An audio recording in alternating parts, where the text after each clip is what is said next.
defeated the Stabbo Crabbo living inside of a bubble. The force bubble. Yep, inside of the boiling lake. You acquired the helm of teleportation. The spiffy hat, I should say. And then proceeded to murder a Giost couple of mages and kidnap their child. Temporary custody. At which point you then used Speak with Dead, found out that these two mages were in fact under a Gios, and then were debating among yourselves if you were going to actually, resurrect them, or if you're just going to abduct the child like the monsters that you all actually are.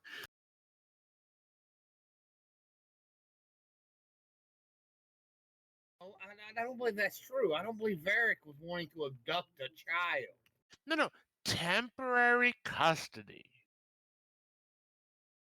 I believe we're going to bring the parents back to life. I believe that's what we agreed on. Yeah, that's why it's temporary custody.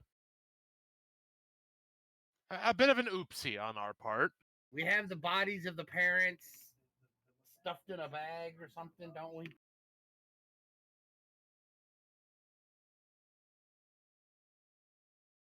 Hold it up in a crate or something, don't we?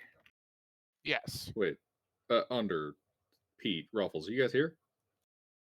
Yes. Update your name.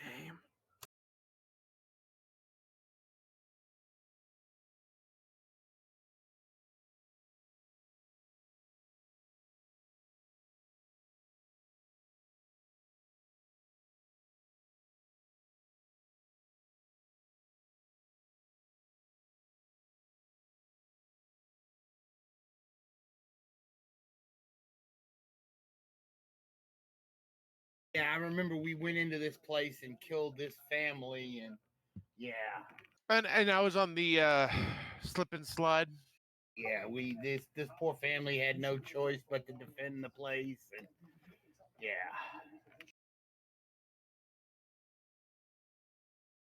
And then you guys killed them all. Well, no, we didn't have a choice, but we are going to take them out and take their bodies outside of the dungeon and revive them, and that should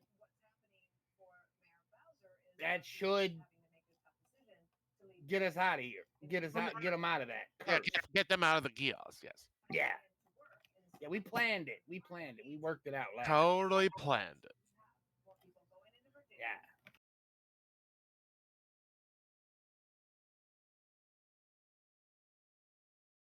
See, Gilbert, we're not evil. Mostly.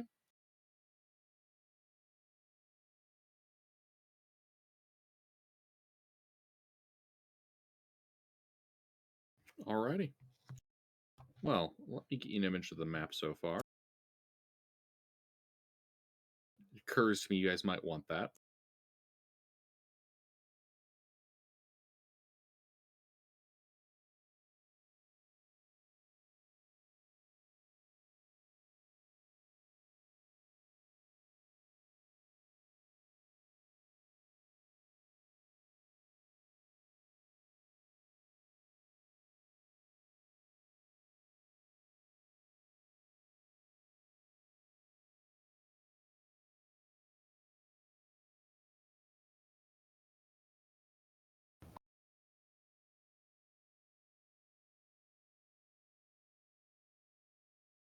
Alright, so what are you guys doing?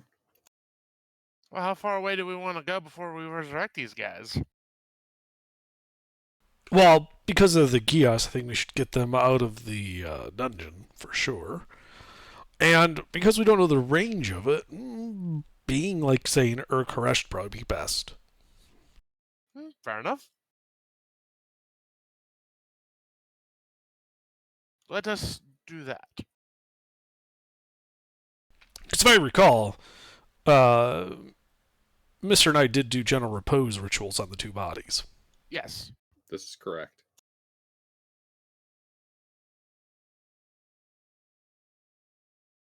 So, like, in theory, we could actually still use Revivify on them.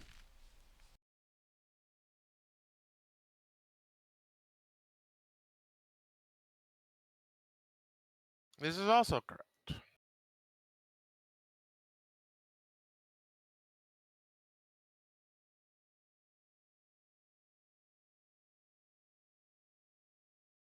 Alrighty.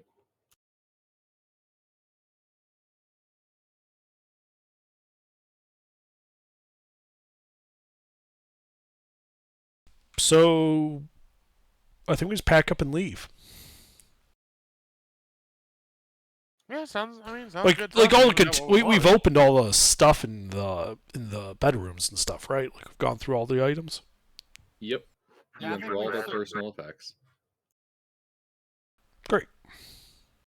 No stone has been unturned. That's what I like to hear. All right, off we go.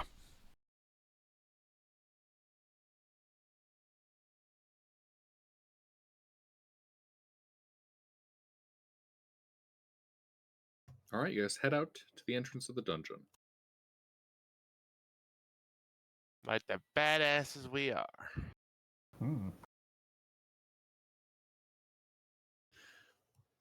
As you guys approach the intersection by the Sphinx lets down the field of force so that you can get through. And you guys can hear the occasional splish, splosh, splish, splosh of creatures walking through water down that corridor. Creatures that aren't us. Creatures that aren't you guys. I cast see invisibility.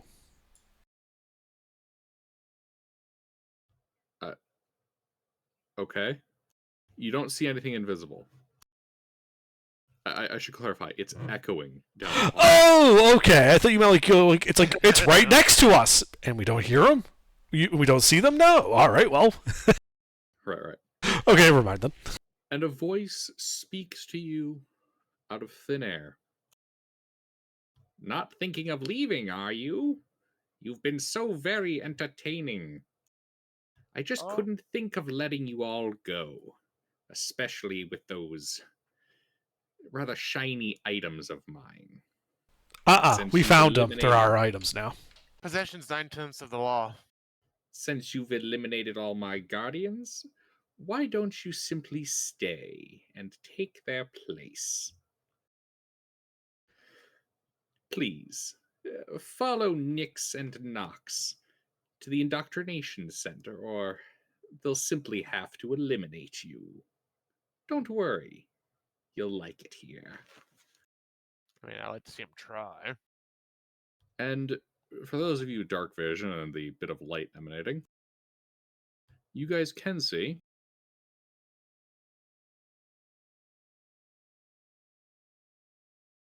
two of these large red-skinned looking creatures striding through the water northbound towards you guys.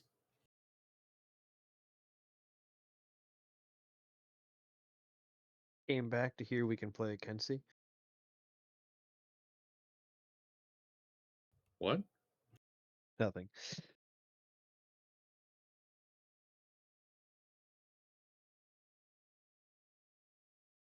So what are you guys doing?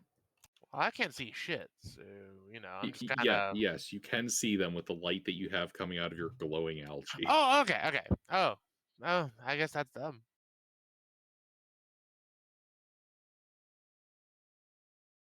I just kind of I just look at them and I just start laughing. I just start cracking up.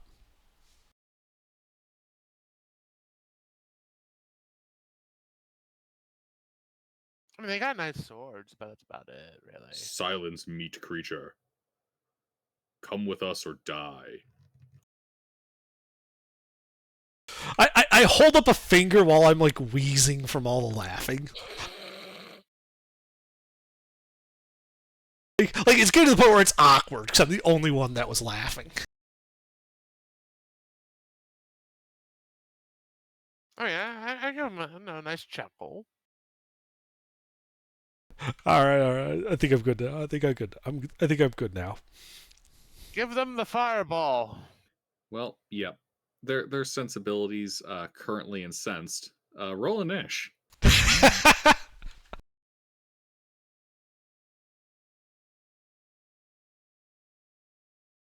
And just in case I missed something, we're still level 8, right?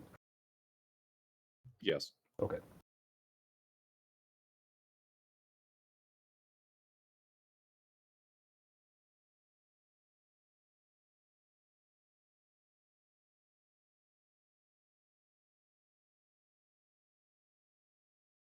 All right, I gotta get the champion and the golem. Where they? There they are.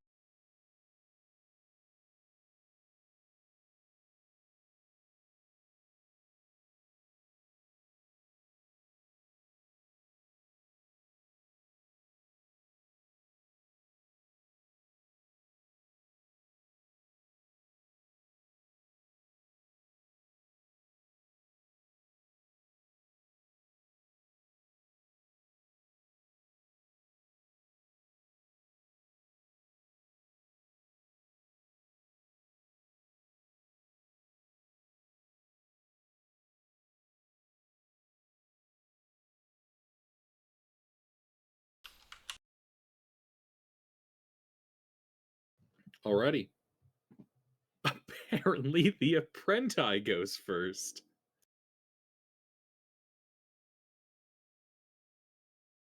I hope you realize that if you're going to call them that, we have to start spelling it apprentice with a US.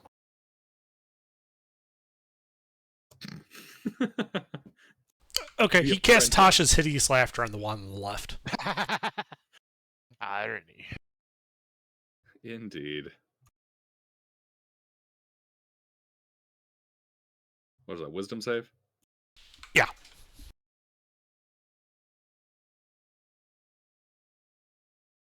Actually, if you're going to call it apprentice, they have to be girls.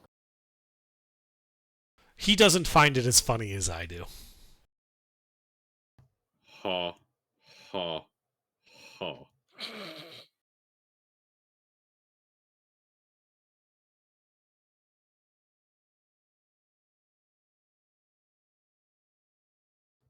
Anything else?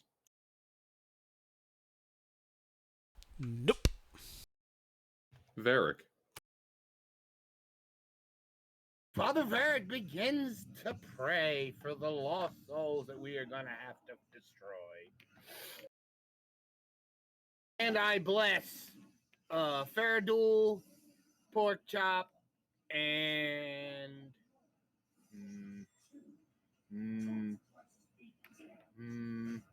well, Introvin, since nobody else is here.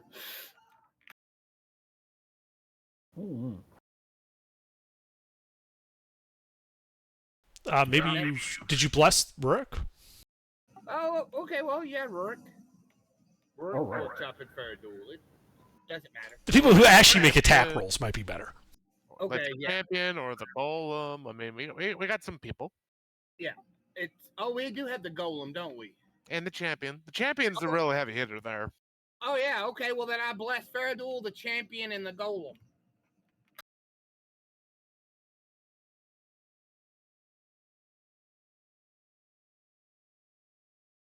How's that?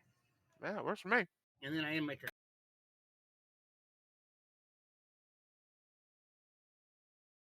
Alrighty. Isha.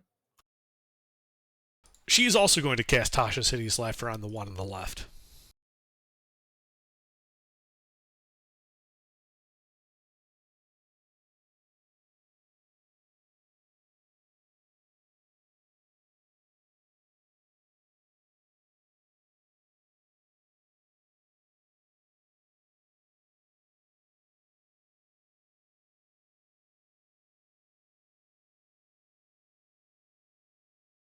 And he also does not find this very funny. And she joins Amtar in retreating up to the north. Alrighty. Faradul. Oh, we're gonna frenzy rage. And how far away are these guys? They are... You guys are there. They are 10, 20, 30 feet. 30 feet. Oh, excellent. I run up and I start hitting them with the hammer.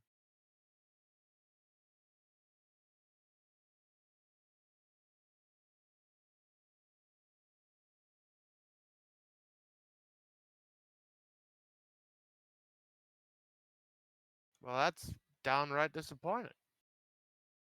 Mm-hmm.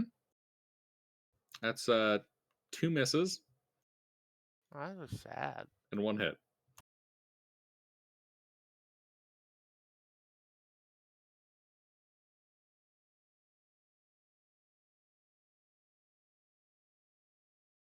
And that's my turn.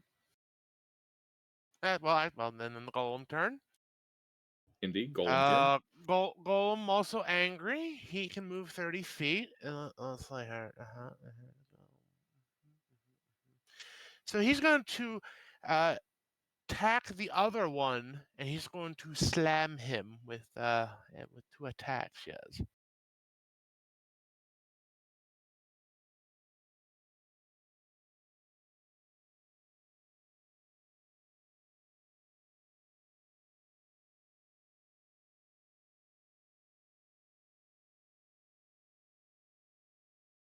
That is 1 hit.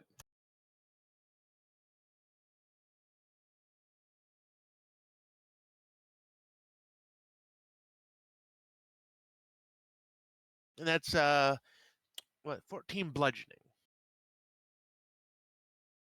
Oh, and in case it's important, he's magical. Alrighty. DM2. Let's see here.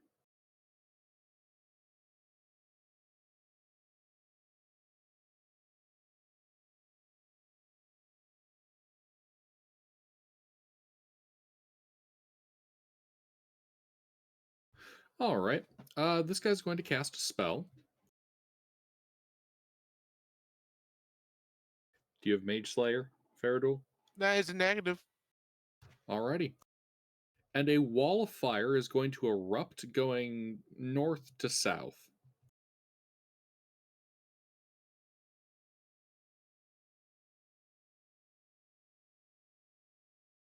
And I need a dexterity saving throw from the Golem, Pork Chop, Intervin, and the Champion. Roger.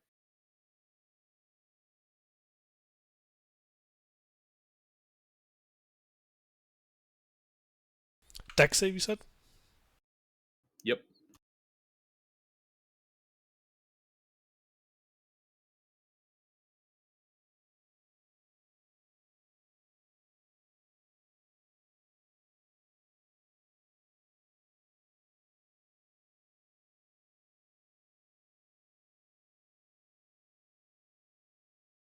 All right, Pork Chop, that fails. Intervin, that fails. Faradul, that passes. And Faradul, that passes. Neat.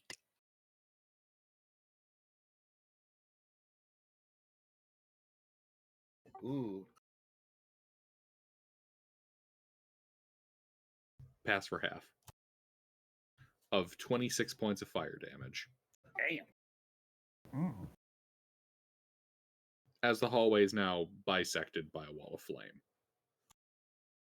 I'm bloodied. I will heal you. Alrighty. That is the Schmuck Pork Chop. Oh, first, reaction absorb elements. Okay. Oh, that's right. That's a thing we can do. Oh, yeah. I hope you memorized that. I do. I've always had it prepared. This is the first time it's fucking come up. So yes, I'm absolutely going to reaction cast absorb elements. Thank you for reminding me. Mm-hmm. Now, my turn. So we're dealing with these 2 Oni. They're both red. I'm not bloodied anymore. Y'all are lucky. I don't have that ability. How far away are the Oni? 30 feet. 30 feet. Wonderful. Oh, I should have added my D4 to that. Gilbert, can I do that? Yes. All right. What I have passed with a 15.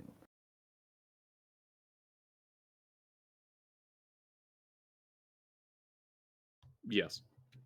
Brilliant. Let's see, so then that is 13 halved again to 7. Now, let's see, they're 30 feet away, and I'm blessed. Do I want to do... Can I do anything?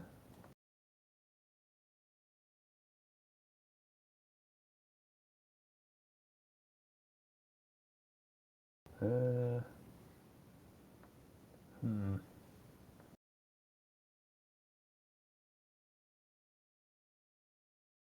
Not really.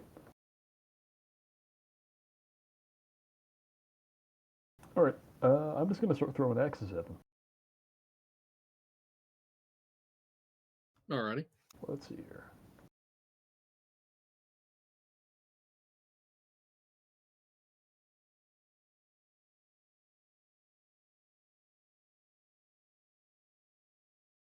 Ooh.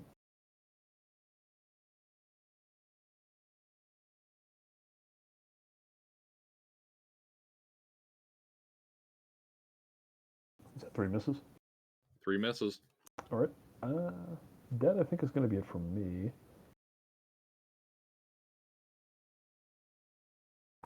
Let me make sure there's nothing else I can do.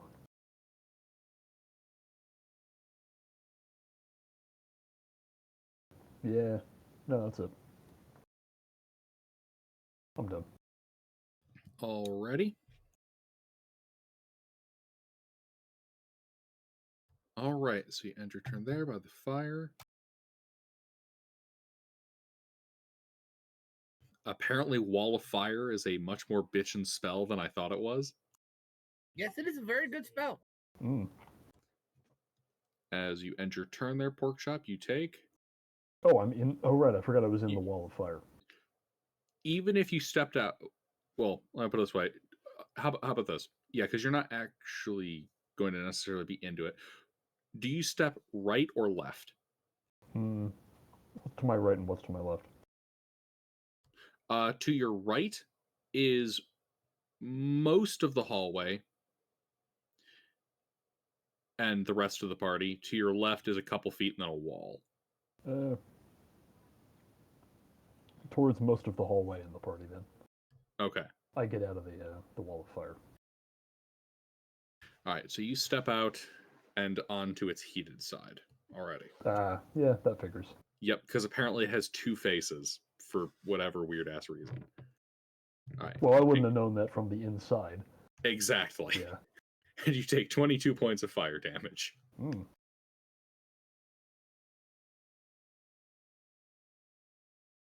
Reaction absorb elements again. Alrighty. It's Pork Chop. Rourke.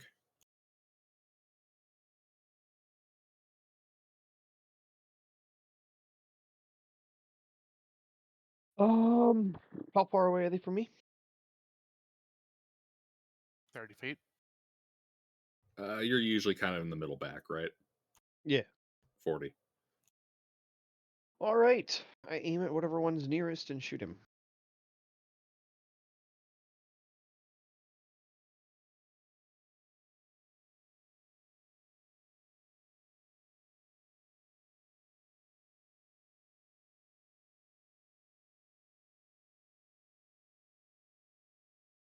Hit.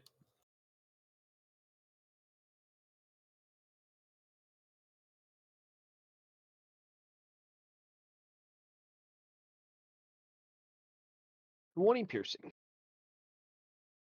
Alright, that hits. He's kind of annoyed with you. Okay. Champion. Well, the champion doesn't feel like getting on fire today, so he's going to come up alongside me and hit the one that I hit. Alright. Double check. He's got a +4. I know he do. I know he do. Plus D4 anyway. Oh yeah.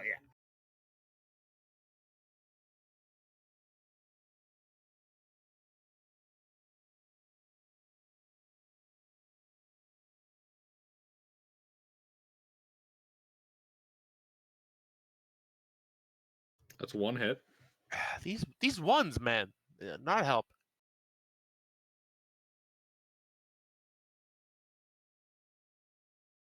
Yep, all right, he's just wailing on the first dude.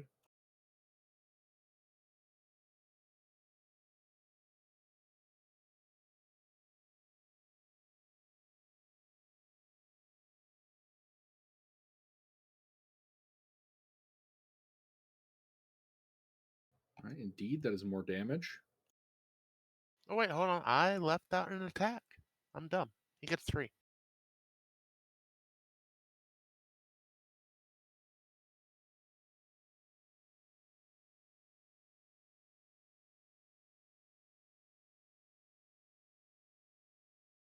Does that hit?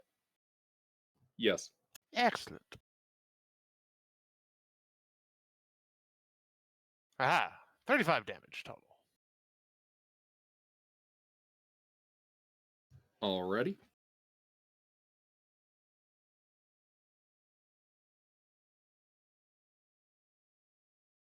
Oh, fiddly fuck. All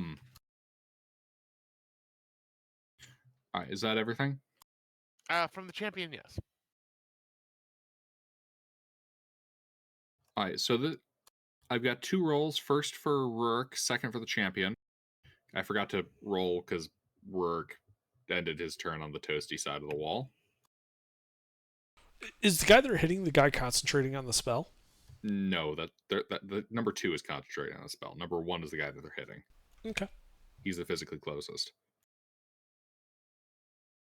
Just checking. All right, so I that's didn't realize that was a concentration spell, otherwise I would have been targeting the spellcaster. That's my bad. all good. So that's 19 fire damage to Rourke for being on the toasty side of the wall, and 33 fire to the champion for being on the toasty side of the wall. Ow.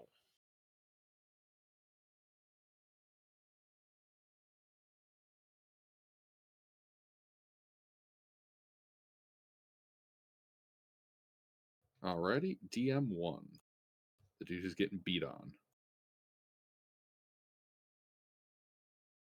Well, he's going to start with the champion. The champion's kicking his ass the most.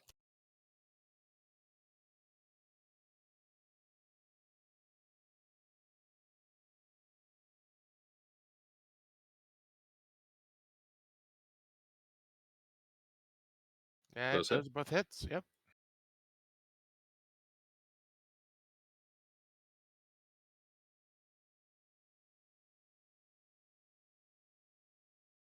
Alrighty.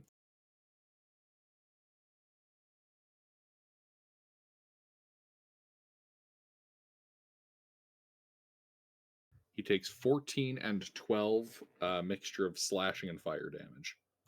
All right, yeah.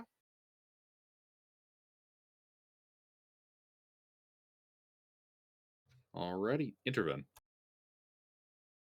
Range of the spellcaster? You're usually in the back, right? The middle, actually. Oh, 40 feet. Okay. I cast Banish on him. Charisma save.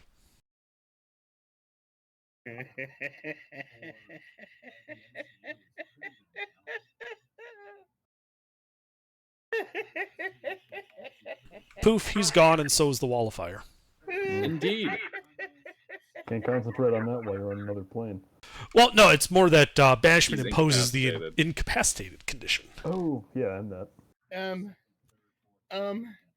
I had just looked at casting that spell on my turn as well. Well, there's a second one. Anything else, Intervene? No, I'm good. Amtar. Let's see. So there's the guy that's getting beat up. He's gonna cast magic missile on that guy. 10 points of force damage. Alrighty. Varric? I think he needs to go to timeout. Give me a charisma save. Damn it! He saved. Damn.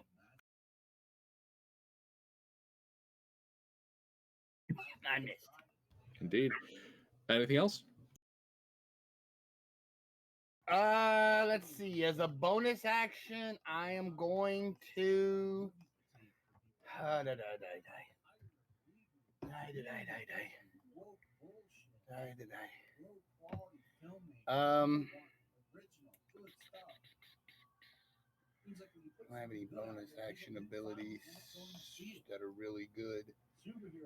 An unarmed strike, but I'm gonna end my turn. Alrighty. Isha. She's a cast Ray of Frost at him. 14 hit? Nope. Alright, that's it. Faradul. Hammer time.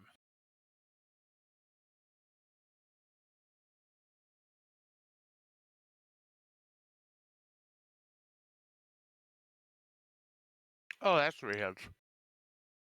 Yeah, his day just got a little shitty. Makes up for the misses.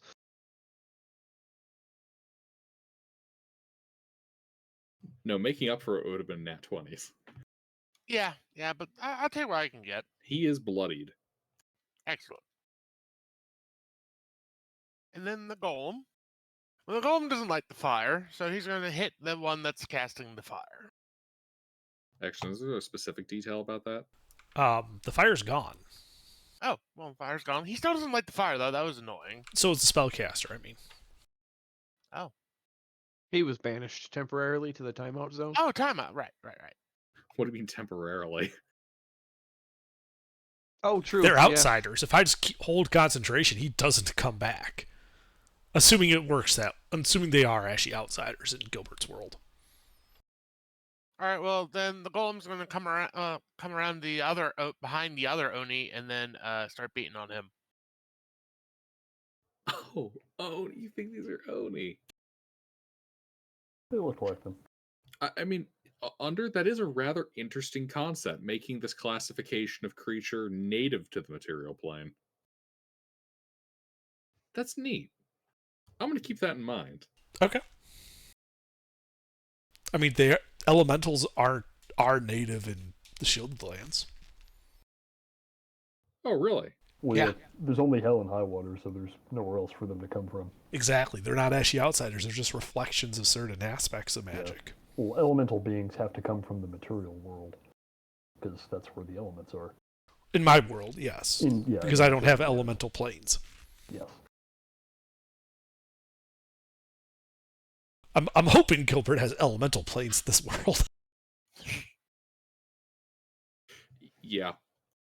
The actual thing I'm running is that the elemental planes are more akin to shit like the Feywild and the Shadowfell, where it's a parallel.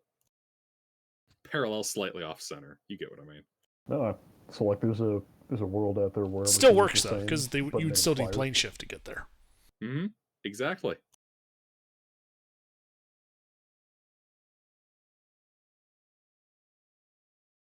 Do I get one hit, Gilbert, or none? Oh, no hits. Okay. Golem turn over. All right. DM2 continues to be incapacitated in the limbo between planes. Biding his time. Incapacitated. Pork chop.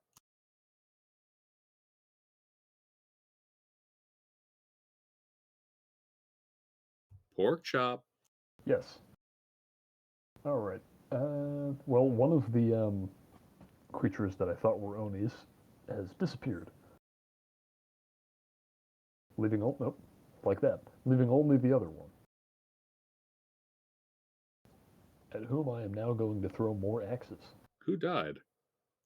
I didn't see. Spectre left. Oh, yeah, okay.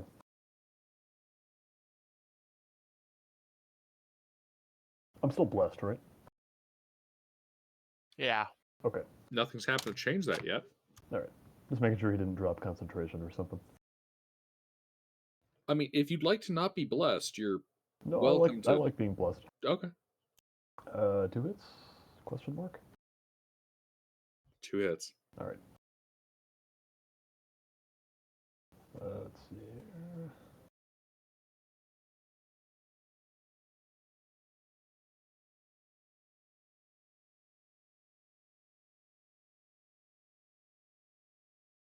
That's neat, though. I like that idea of them being native.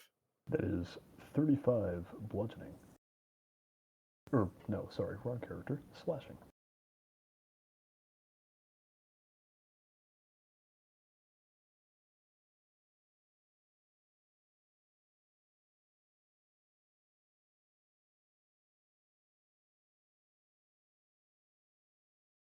Alrighty. Yeah, it's pretty fucked up by that one. Not doing great. Yep. The wall of fire is gone. Mm-hmm. Then, yeah, that's it. I'm going to stay here where I am. Alrighty. Rourke. 1 second, I'm being invaded by dog, but I will be. Oh. I'm aiming at the dude and shooting him. Okay, being invaded by dog. 1 second. Out of curiosity, is this dog a good boyo? Oh yeah, she's a good girl. All right, so can you add an initiative 105 good dog? It's a legendary creature.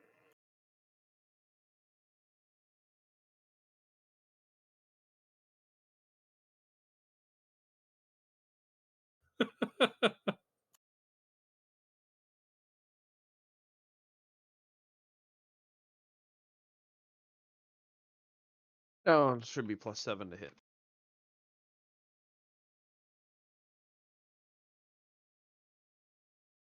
It's a 19 hit. 19 hits.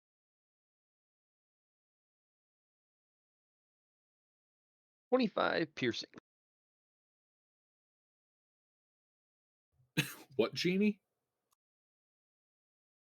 He disappears in a puff and a shower of ash and sparks.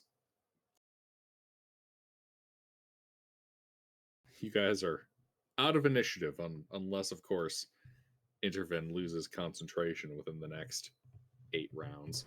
Well, what we would do is we would form a circle around where that guy disappeared, and we would all have readied actions to attack him if he reappears. And then we just wait. I'd rather not wait 8 turns, though.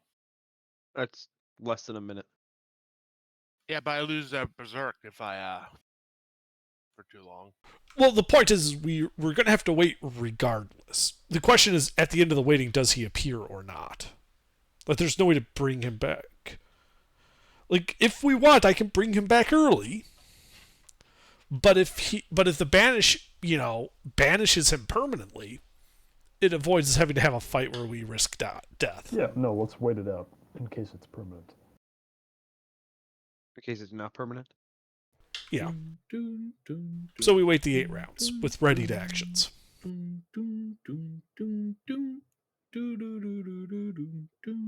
Yeah, he stays gone. Excellent. So, all right, let's go. Excellent.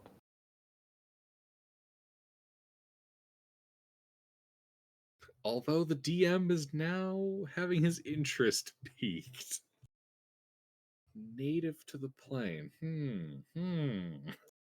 All right. Yeah. You guys walk down the rest of the corridor. You hear kind of booming through the halls indignant sounds of frustration and the occasional curse.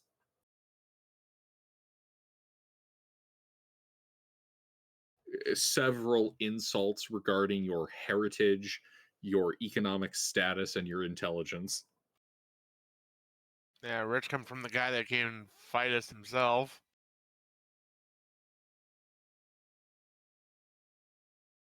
And you guys leave. Stepping out of the crevice, occasional blast of steam hitting you, and back into the significantly less humid environment surrounding the White Plume Mountain. Are we gonna find where that gnome lives and then beat him up and steal more of his lunch money at some point? Yes. Excellent. All right.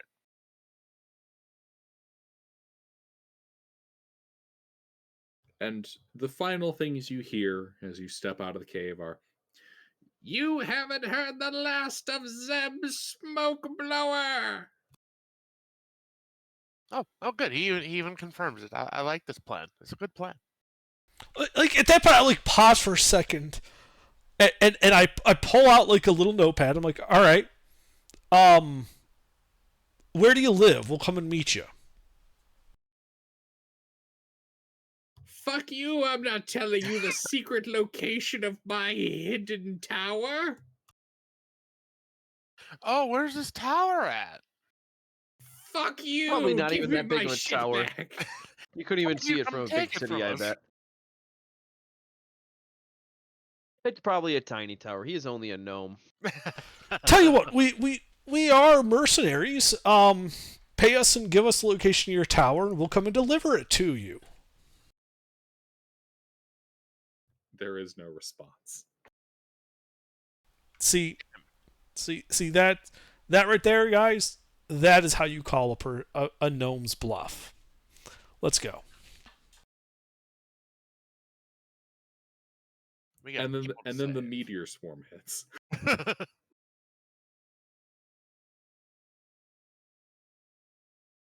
Man, he just has no chill.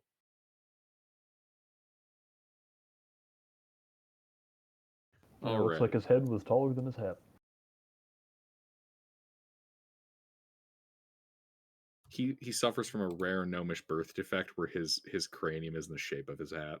Yeah, this is also an in-universe expression that I'm spontaneously inventing. Meaning that he's not all he's cracked up to be. All right. You guys step out of the mountain and travel for several miles before the sun sets in the west. And are you guys forced marching, or? No, we should find a place to bed down for the night. Yeah, I can make a hut at the edge of the mountain. Oh, you guys don't want to test those forced march rules? Nah. Well, how far is it? Like 18 miles. Isn't that like a full day's march almost? Yeah. They wouldn't really be testing them out. We'd just be getting exhausted. There's no testing there. I'd rather not. Oh, Gilbert, to clarify, are you using the new rules for Shieldlands now? I mean, if we're going to test it in yours, we might as well test it in mine, too. Okay. I just wanted to clarify, because that will affect how we might do things. Yeah. Yeah. Since you're testing it in yours, it makes sense to test it in mine. That way we have, we maximize the number of data points.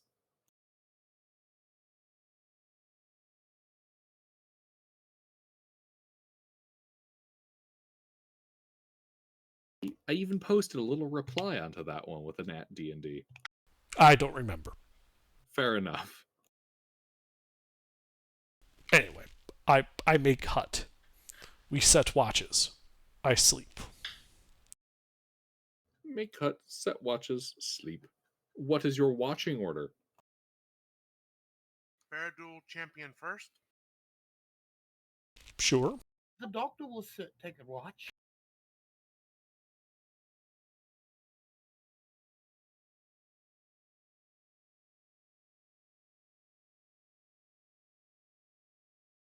Since I only need 4 hours for a long rest, I can effectively take the last 2 watches without a problem. Well, you're not putting me on one? Okay. What? You didn't ask. I literally asked, all right, who's on watch, and only Faradul and Varric responded. Oh, I'd prefer always to be put on one because I have the highest passive. Then fucking speak up. Which one do you want? I'm indifferent to which one you put me on. No, he said he wanted to be put on one, so put him on the first one. No. He goes on 2 now. Second.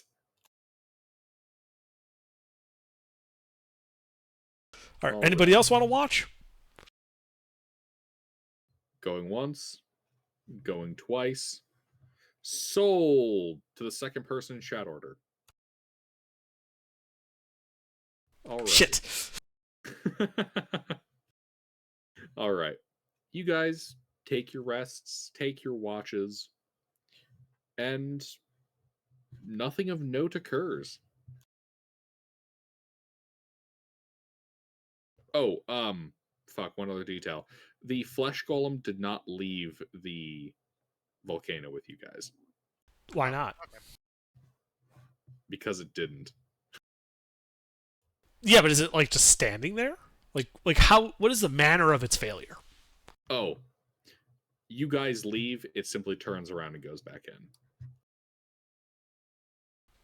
Farewell, friend.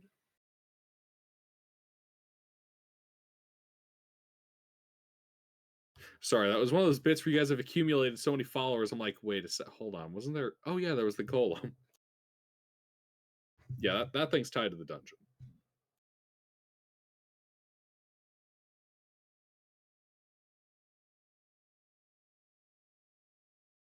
I still have the champion though. He comes with. I figured. And the apprentice gets stuck in the dungeon. Nope. I will break that mountain over my knee before I let that happen. Alrighty. But yeah, nothing untoward happens during the watches.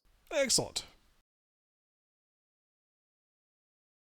And the sun rises, and you can see it being eclipsed by the volcano.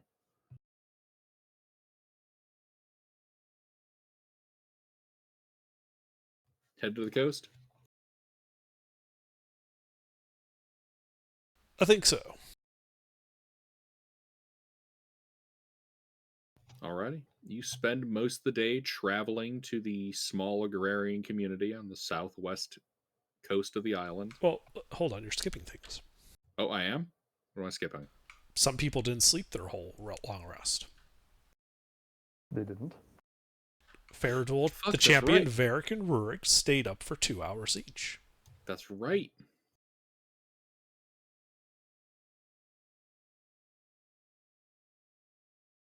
Alrighty. Wait, what? So- What Why now? did they do that? Well, they took a watch. I swear to God, did the only one that pay attention to that rules adjustment me? Oh, that. I haven't read that yet. What rules adjustment? What rules adjustment? Is it pinned? We both fucking at D&D and none of them read it. What is it though? Tell me. We changed how long rests work. Why is it not pinned? Because I didn't think people wouldn't read it. Well, it would be good to have to refer to. It's on the wiki. Oh. Well, never mind then. It doesn't need to be pinned. That doesn't help me. That means I gotta search for it. Oh my God, here you go, you whiny babies. Let's see, recent changes. Here we are. Cartridge of time, campaign calendar, entire party 1 XP value. Well, we can't do that in this campaign. Eh. Well, I mean, if this would have affected me from getting a long rest, then I wouldn't have. I wouldn't have took a watch. I'd have just went to bed because I need all my spell slots. It doesn't prevent a long rest. It's just you have to make a con save at the end of it.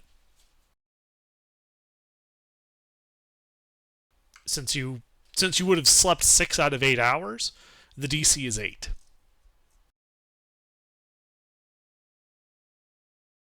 Indeed. And if you fail, you still get the long rest. You just have a level of exhaustion the next day. I believe Rourke would also need to make that, and so would the champion, yeah? Well, Being on watch counts as strenuous activity? Read item 4. Immediately after completing a successful long rest in which the entire rest was not spent sleeping, the character must attempt a Constitution saving throw. The DC is 20, twice the number of hours spent sleeping.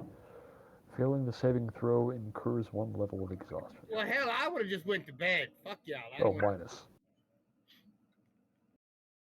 I wouldn't have done a rest. I mean, I would have done a watch.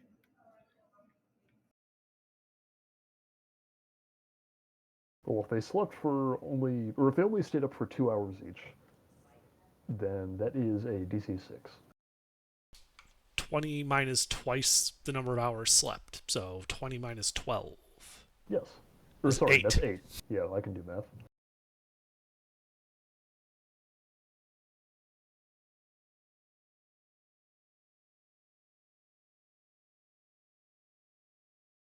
See, I failed it. See? I knew it.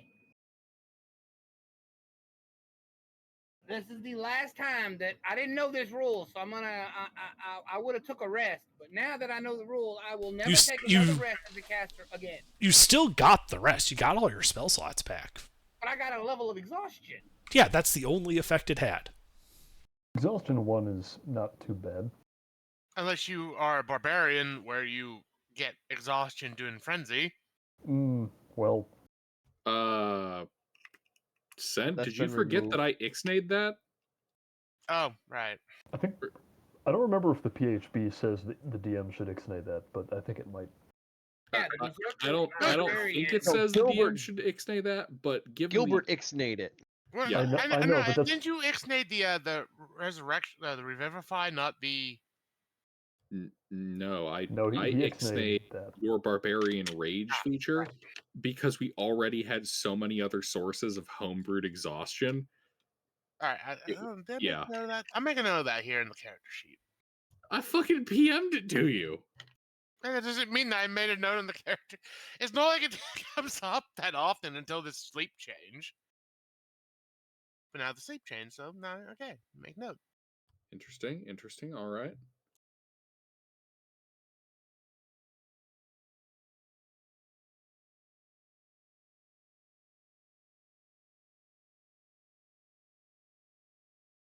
A rough first adjustment, but we'll see how this plays out. Well, I mean, what we could do is, just have people sleep in longer. Since, Well, you just change your long rest to 10 hours. yeah. Because then you don't lose out on anything.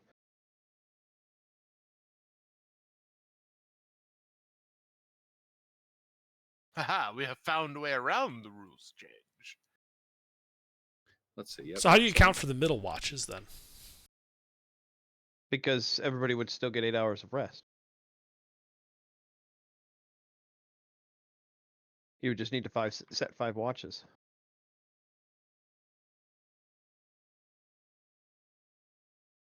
Please read item 4.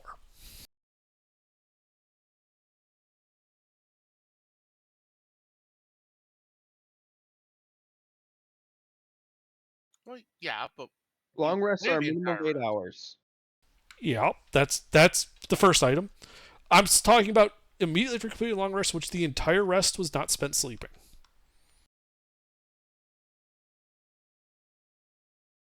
Oh, you're okay.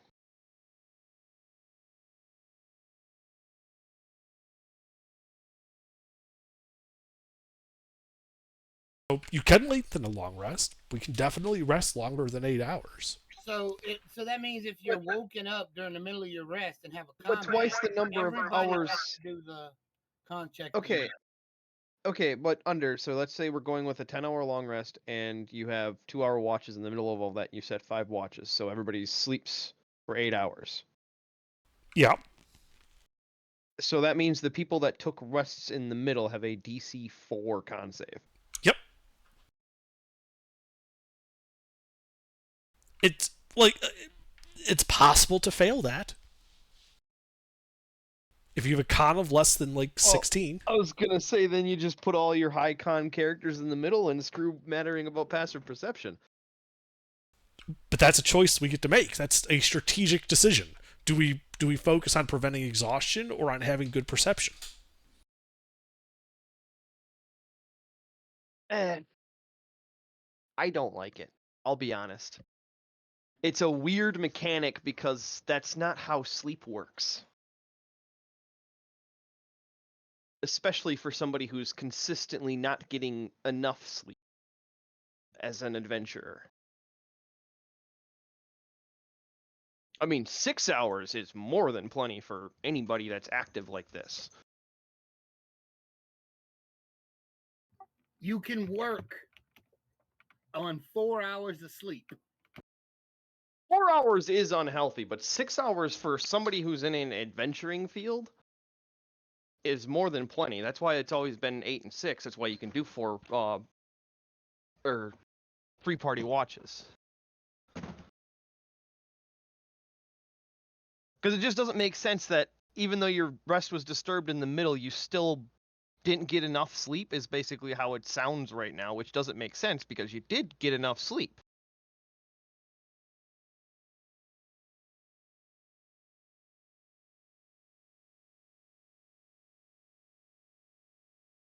Well, we'll play test it and we'll see how it goes. Yep. It doesn't mean it won't change.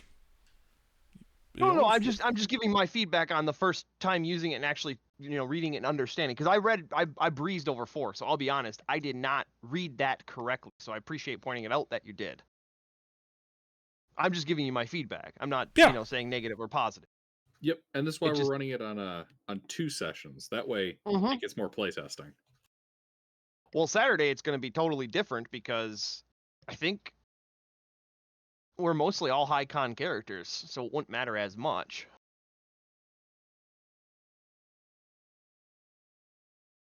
But anyway, yep. Rules learning aside. Alrighty. So, nobody, except Varric, I believe if I'm looking at this correctly, fails. Which also then, does a short set reset that exhaustion then? No. Or no, it resets the DC, that's what I'm thinking of. Yeah, it resets the DC for a forced march.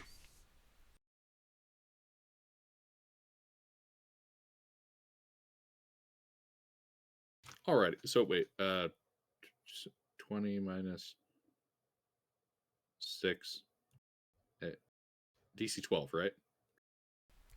No. No, 20 twice. minus twice the number. Oh, twice the number. Yeah, so they slept for 6 8. hours, so it's 20 minus 12. Yep, so 8, DC 8. Only Varric failed, who is a little bit sleepy. Which, in all reality, we're going to be getting onto the wagon and moving, so he can just sleep on the wagon for 2 more hours, and he wouldn't have the negative 6 hours. So his con save would pass then. It also means we could do things like stick a high con character on a double watch. Yep. And they just have to make a DC like 12 check at the end. Alrighty. But I would say for this playtest, since we're going with the rules of 8 hours, Varric should be able to sleep on the wagon. It'll be uncomfortable, but he can sleep.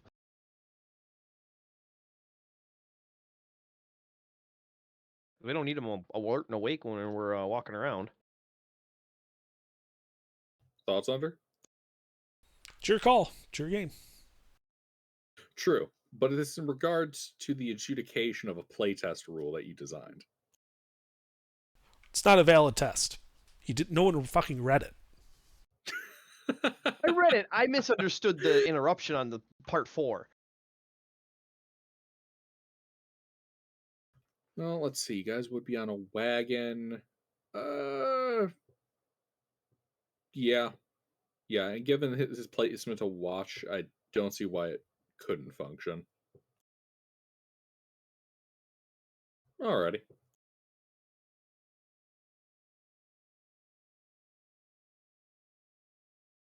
Alright, but you guys wake up, hop on your wagon, and continue through the hills and low-lying wetland forest until you reach the agricultural community at the southwest edge of the island.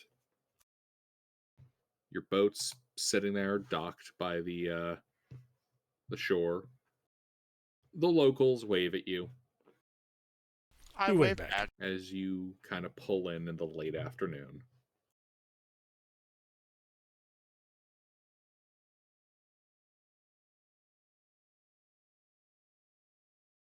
A number of the locals begin asking you guys how your adventure went. Did you stick it to that gnome? Oh, we stuck it Usual too. fare. Yep. Oh yeah. And we definitely confirm that a sticking occurred.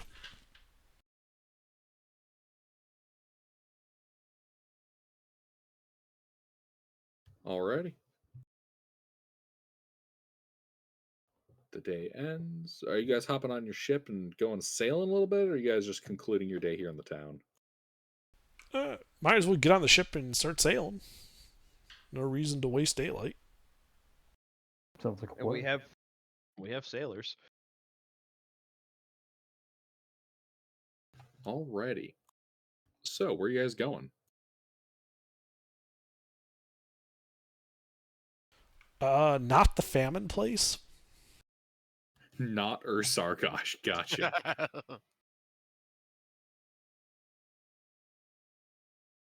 Wait, didn't Rurik have something he had to do in like Urkarash? No, that was north of Ursargosh. But if we're going to res these guys, then we'll go res them. We'll take the vote out and around later. I might be able to get more information about him in Urkarash. Alright, Urkarash it is then.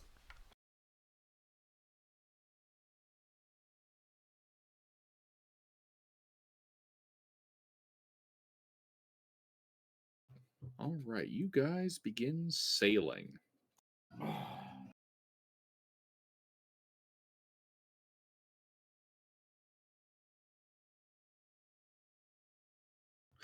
And as you do so, you travel for about, it's a little bit past noon when one of the crewmen alerts you guys to something on the horizon. Just over towards an atoll of islands.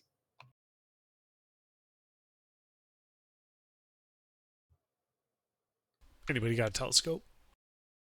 I haven't bought one yet. Couldn't be on the ship. Oh no, I do. I have a spyglass. I have a spyglass. I do have one.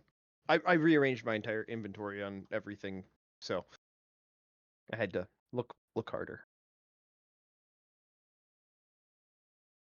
Well, I take a look with my spyglass. Indeed, you do. You take a look, and you can see off at the edge of your vision what looks to be a abominable amalgamation of ship's hulls, apparently all smashed into each other, taking the form of like a giant floating shipwreck or barge. Gilbert, are you doing a Sea Hulk? Shut the fuck up. You can see that at this distance, it looks like this pile of wrecks has been converted into almost like a floating island. And that'd be Shipwreck Island. and you can see on one of its makeshift sails, how this thing sails, you're not entirely certain on, but it seems to. You see a symbol in red depicting an eye on top of I should say, stylized eye on top of a half pillar. Half Isn't that the pillar? pirate symbol? No. Oh. Eye on a pyramid, on a temple, on a pillar. Okay. I'll freely admit that is very similar to the design of the Red Seers, but no, this is the other eye-shaped pillar. Are we familiar with that one?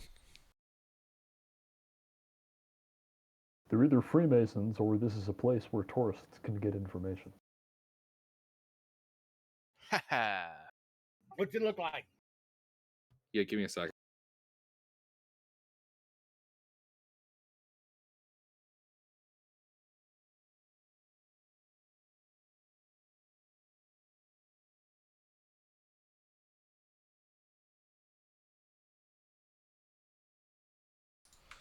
I mean, eye above a pillar kind of evokes a certain motif. Flame. I see I speak. Seriously, I think I deleted my copy of it. Now I'm having to go to the original source. 1 second.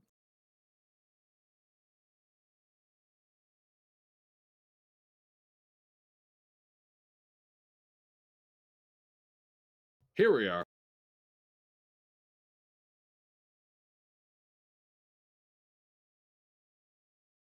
Holy shit. Also, yeah. Yeah, this kind of looks similar. Oh. Yeah, I had to drag that one up from the original source. Well, you could have just said Rurik immediately recognizes it. Indeed. You do. What in had to the get for hell are everybody the else, pillars though. doing all the way out here? Because this is far from their territory.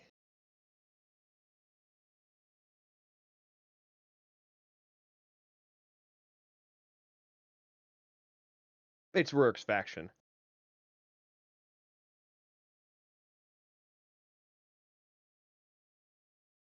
Is it stylized similar to it, or is it identical to it? It is a similar stylization. You do spot a couple more local motifs, but this is the functional icon. The version you're seeing here is a little more sharp and angular, a little more geometric. Frontiers, Rurik? It's a long story. Well, Basically, the bookies from where I'm from. I was a part of them. I was a bookkeeper for them. are you saying we found Aquatic Vegas? Kinda. Ooh.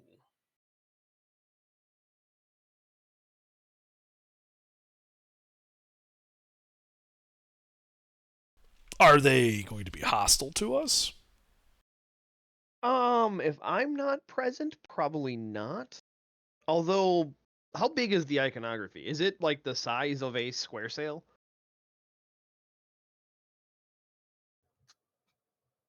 Actually, it's a triangular sail that this one's on, but Yeah. yeah, it's pretty big. Okay. Yeah. Well, the other thing that stands out is the fact that iconography usually is very, very small and subtle. And Rourke will take his knife and scratch 4 lines into like the deck to because it's like literally most of the time the symbol is just 4 scratches. That stylography and that iconography is far too detailed for typical pillars activity. That's like the secret meetings kind of iconography. You'd actually see it in the private meetings and stuff, but not out in the middle of the ocean. So I'll hide in a barrel. You guys check it out.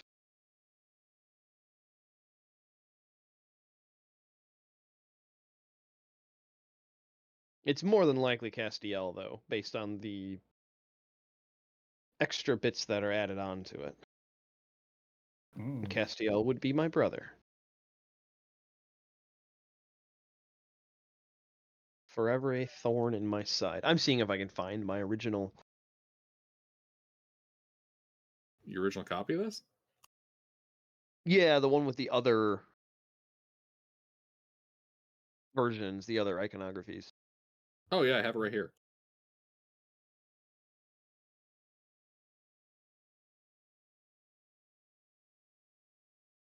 Yeah, 5 scratches. Okay, yeah. That's what Rurik would scratch into the deck, that smaller, simpler one. It's used as a marker more than anything. It's not typically full blown like that.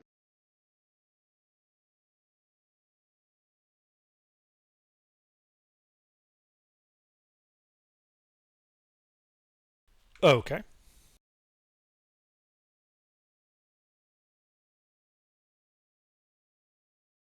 Well, I didn't prepare disguise self today. Actually, wait, no, that's only self. Never mind. I was gonna say, yeah, I can throw a disguise kit on me. Otherwise, I'll just hide in a barrel. It's no biggie. It's not like we don't have them. But if it is your brother, what did you want to do? I mean, if it's actually my brother, kill him on sight. Okay. Yeah, he'll look like me, but he'll have black hair. Rourke has brown hair. So if we find Does he have a anyone that looks goatee, like you too? with black hair and a goatee, we'll kill him on sight. Got it. Exactly.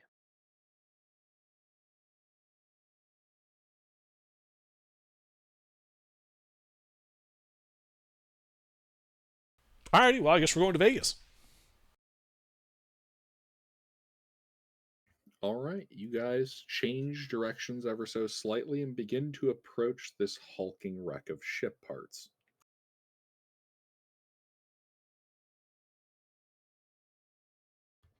You can see as you approach a cloud of seagulls overhead. As you get closer and closer, you can begin to smell iron on the sea breeze. Like blood? Mm-hmm. Like blood. Oh, Intervin, I'd also give you the spyglass And since I'm rotten hiding. fish. Hey, Rourke, are they usually like all bloody and shit? No, they're quite jovial.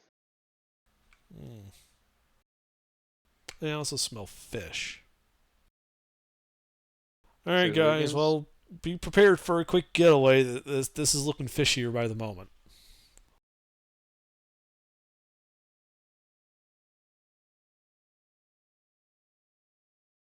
If it's those fucking Sahuagin again. I mean, we didn't technically kill them all, so it could be. But again, like I said, so this iconography, does it, like, is it front and center, or is it just mixed into the jumble? It is not front and center. Okay, so it's just... This is like, it's a makeshift vessel that's not even properly vessel shaped, has a mishmash of sails, which seem like are arranged in a manner that's more like a tarps that you'd use to like shelter people from the shade, and this is on like one of them. One of the Yeah, bigger so it's... ones, but on just one of them. Yeah, so it's kind of like the Waterworld city. Yes. And the banner that I'm seeing is just a part of the construction. Correct. Okay, then we're going to be hiding. I doubt it's going to be... Would Rourke be familiar with any reason the Pillar would put their iconography on a sail? No, that makes absolutely no sense given the clandestine nature of your organization. Exactly, okay. All right, well, then, yeah, I would approach with ranged ready actions and have the sailors ready to about face.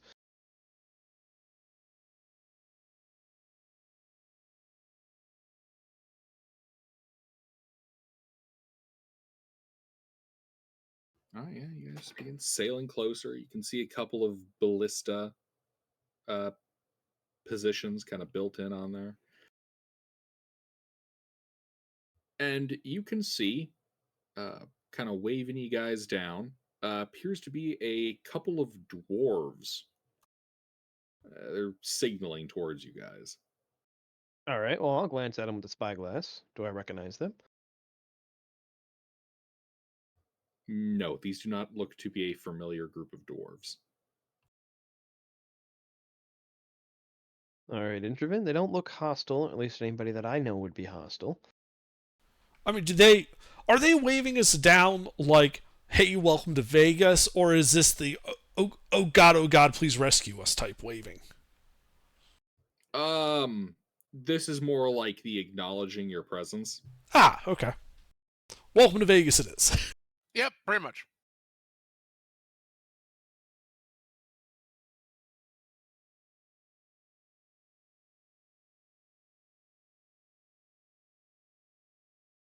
Like, we sail into dock. All right, you sail into dock. A couple of these dwarves help tie your ship onto the hulk.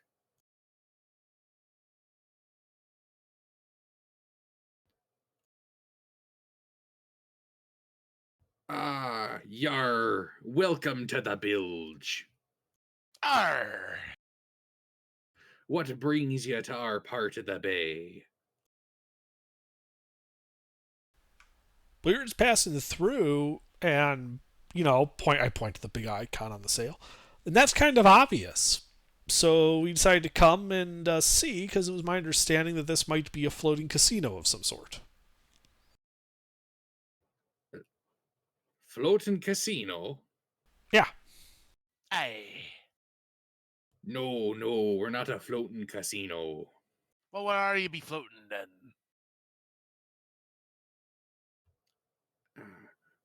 Our hulk's been repurposed into a profitable fishing venture.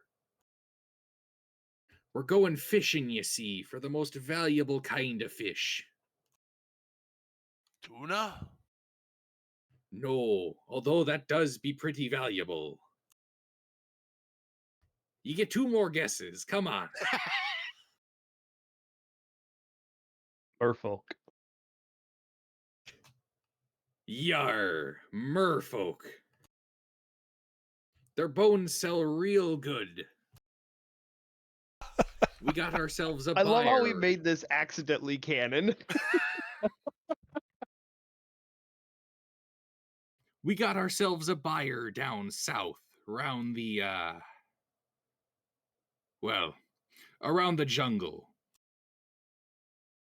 All the way down by that shitty little settlement, Urbeth. Hello. Been there. Know exactly what you mean. It is a shitty little settlement. They make really good gumbo, though.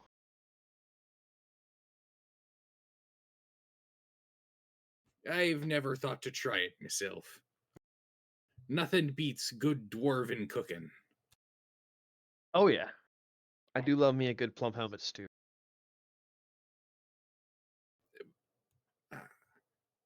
But where are my manners? I'm Midshipman Sternger. Welcome to the bilge. Arr, thank ye. Who might your names be?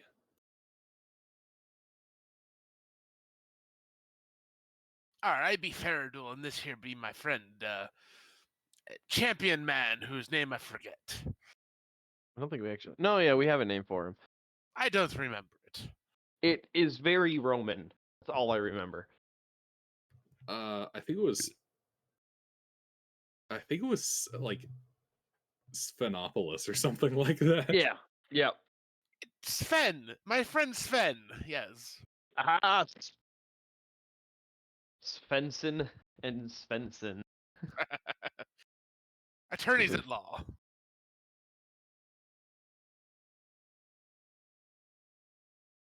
Well, if you be in the market for trade or perhaps to buy any kind of merfolk totem, you're here at the right place.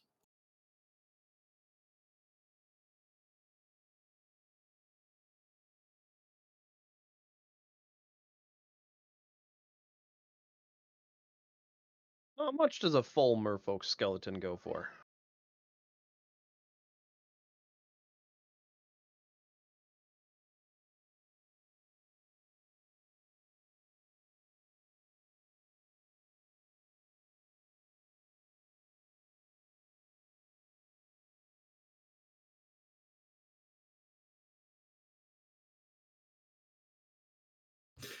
Full merfolk goes for most parts a good 600 gold pieces.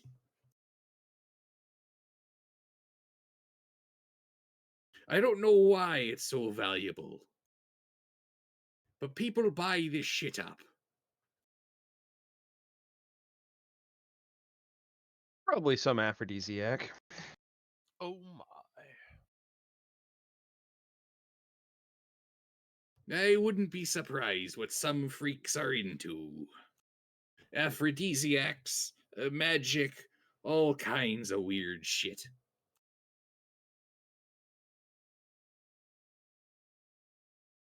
We actually just got back from delivering a shipment not too long ago, so if you're looking to buy, it's all fresh. Well, if you delivered a shipment, then you wouldn't have any merfolk? We're fishing for new ones. I see.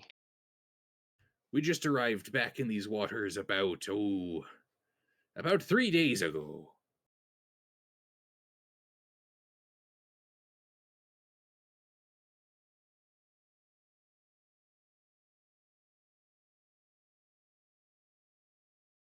Well, do we want a merfolk skeleton for the front of our ship? I mean, we have 5 corpses of merfolk. Oh, you might as well sell it to them. Sounds like they're buying. Oh, yeah, that too. That's what I was getting at. That's why I was asking all of those things. Well, if you're looking to buy some already dead ones, got them laying around. Oh, you go fishing too? Uh, No. Secondary prize from clearing out a Sahuagin nest. Yes. Those Sahuagin have been a damn pain in our asses.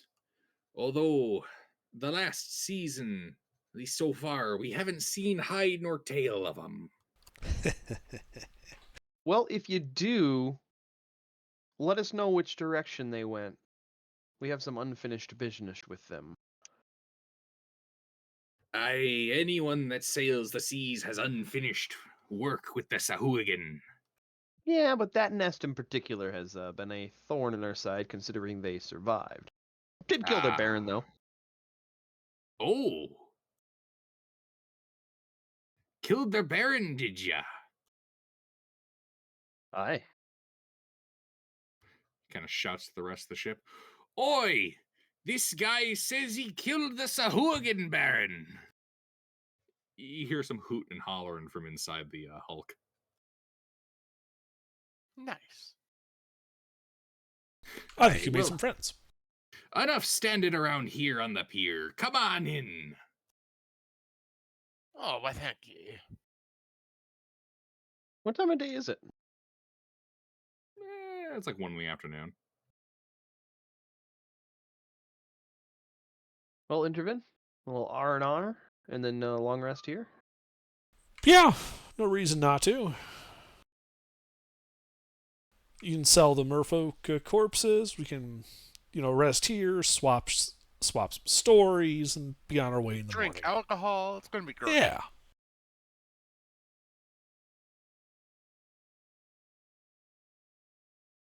I wonder if they've got any Plumphead Ale. So let's see. 3 merfolk corpses, 3 juvenile merfolk.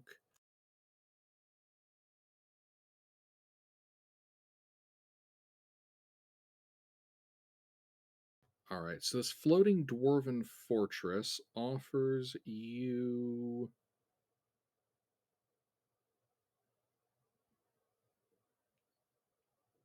Oh, hold on. Did that wrong?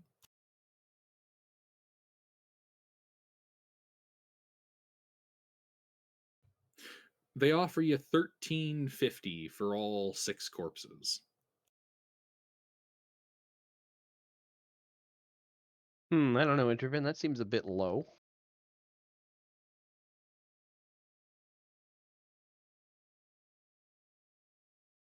What did they say a full corpse went for? 600? Yeah. A full corpse, 600. So if you assume 400 for a juvenile, that'd be 3,000. So that's nearly half of Selling resale merman value. bones again under. Hey, so sorry, how much are they offering? $13.50 for the 3 merfolk and the 3 juveniles. I'll counter it. $17.50. Give me a persuasion check.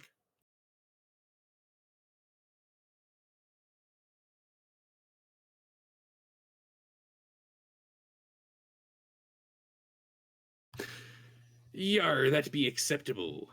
$17.50. Excellent. As he gestures, and you can see a rather scrawny looking Zvart drag over a chest of gold. I hope you don't mind, but it's in Electrum. Doesn't Oh, bother me no. any. Kill them all. Excellent, excellent. Our No, last I'm buyer kidding. paid us in Electrum. Rat bastard. Did he happen to be a dwarf? No, he was most certainly not a dwarf. Gnomish fellow, I'm guessing. They traded No. Electrum. No, he wasn't a gnome either. Oh, I'm all out of ideas.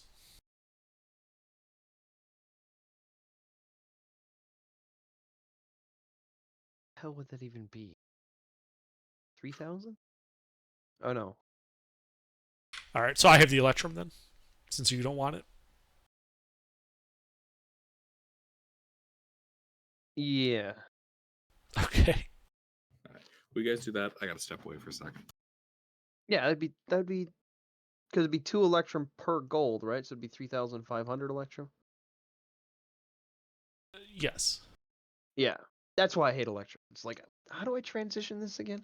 I can put it in the party inventory. That way you don't gotta carry it. I mean, I was just gonna put it in the bag of holding with the lead. Okay. Do you have the? I have 1,000 Electrum in the party inventory for some reason. I can hold on to it if you want. Yeah, so 4,500 then. Okay. Yeah, all the Electrum in the bag of holding, so it's in another fucking plane of existence. Perfect.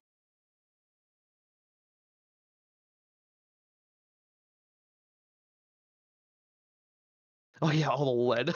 I forgot about that. Oh, we should see if they'll take it for making lead shot. You're not selling my lead. It's mine. Well, no, I was suggesting. I wasn't offering. When Gilbert gets back, I'm going to make sure I mention I follow the smart back to where the gold came from.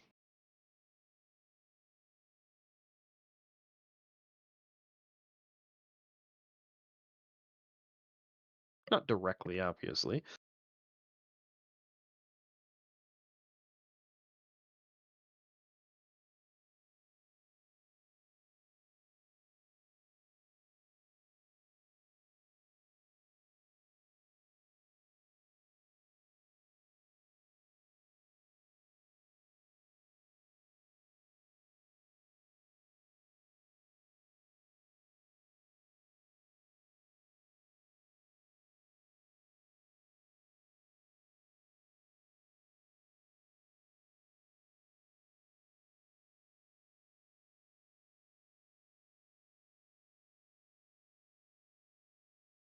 I'm back. Gilbert, I'd like to casually follow the Svart from when he delivers the gold to us. Obviously, we'll deal with that. But, you know, when the Svart starts to walk away, I'd like to follow him, not directly.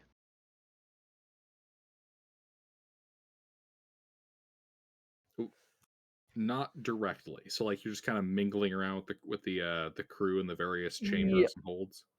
Yeah, seeing where the Svart goes back to.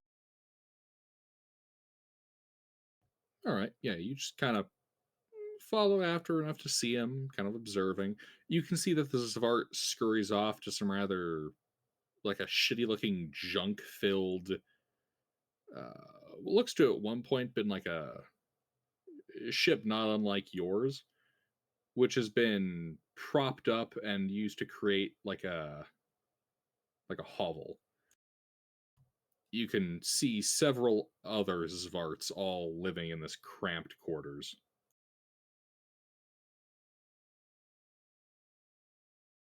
With a Okay. pair of dwarvish guards standing nearby. Ah, okay. That's what I was.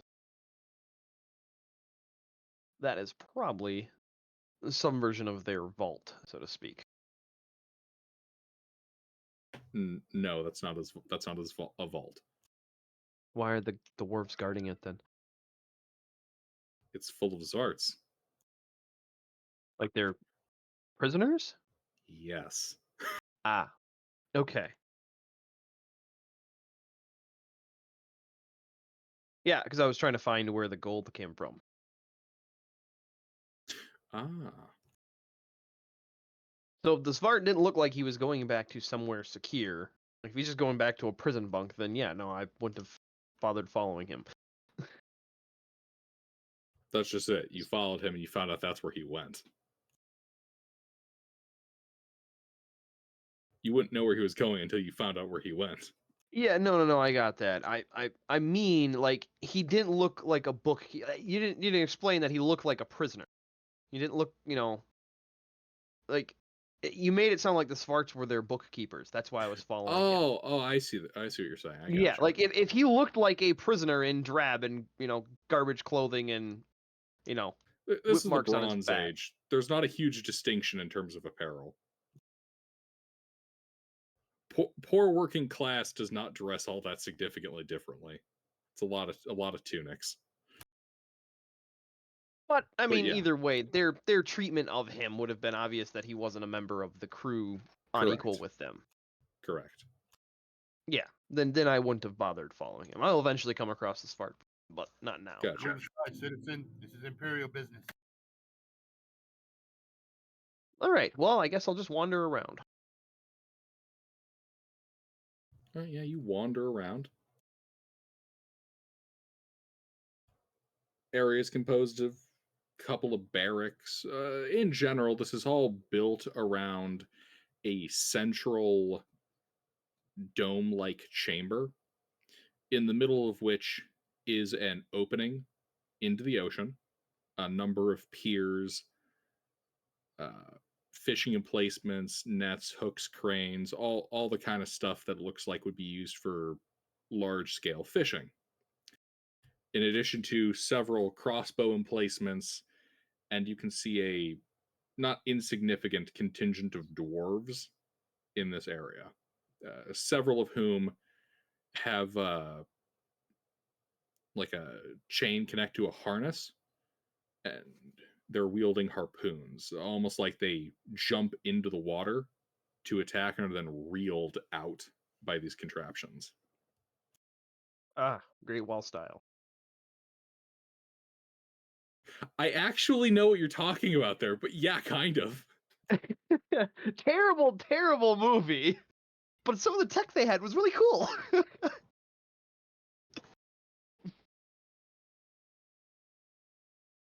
Okay.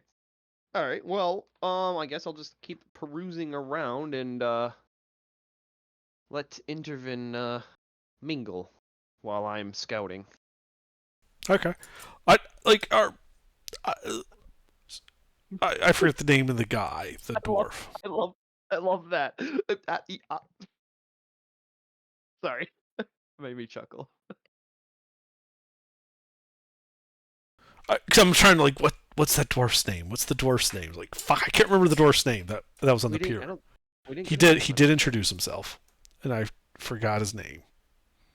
I also forgot his name. Then that doesn't matter. It's all good. Benson. Joe the pirate. Or sorry, mermaid. Svengrim. That was his name. Svengrim. Svengrim. Okay. I asked NPCs. I asked Svengrim if there are anybody aboard of a wizardly persuasion that I might talk to. Wizardly persuasion. Well, I don't think he. Well, we have two of our clerics, but they're not who you want.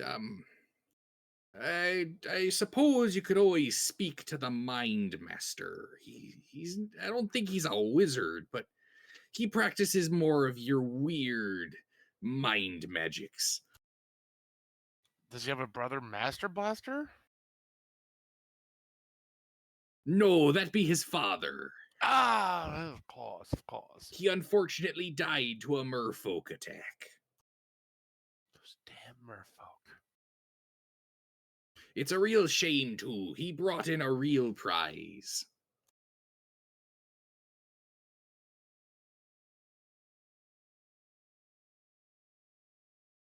Sure, let's talk to this mind master of yours. Where might I find him? His quarters are over on the aft forecastle. It's the trireme bent on its side. You can't miss it. It's about 40 yards past the Zvart den. Very well, thank you. And I take the two apprentices and start heading in that direction. Alrighty.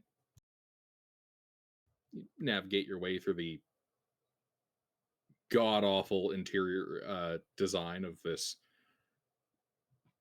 hulk and make your way to the Mindmaster's quarters. The front of which is covered by a sheet with several arcane glyphs kind of scribbled on there, like almost like a child's first painting. Do they mean anything?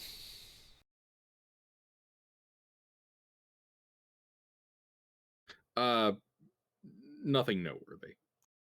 Okay. I kind of just, pull it aside a bit and kind of stick my head there and go, hello? Ah, hello there. Ah, yes. You are the Mind Master? Yes, I am the Mind Master. You can kind of see this lumpy, hunched over dwarf. Real scraggly white beard. Gaunt face. Really creepy. Yeah, I've seen better. Smells like fish. I think everyone out here smells like fish. Yeah, that really does narrow it down. Everyone smells like fish. He smells like rotten fish. Ah.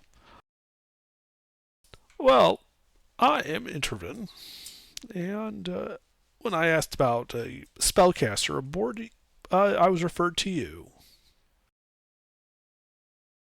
Ah, yes, I dabble in the arcane arts. What do you need? Oh, I came to see that in the course of your travels and adventures, if you might have come across wizarding scrolls or spell books, and to see if we might barter for knowledge.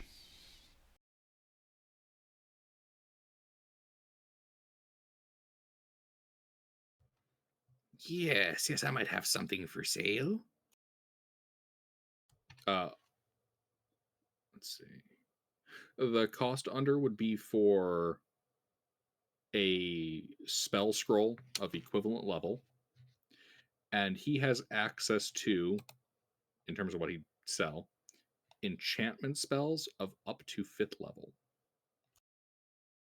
Okay, well, give me a moment.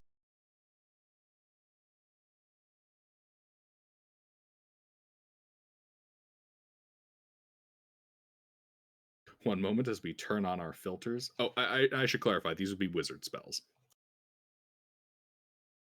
Okay, that's good to know. Kind of weird if he was able to give you cleric spells. If he's selling scrolls, that wouldn't be horrible.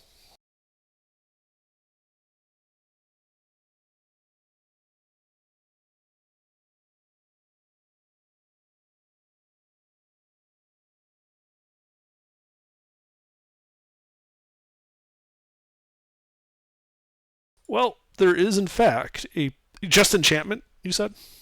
Yep, just the enchantments. Okay.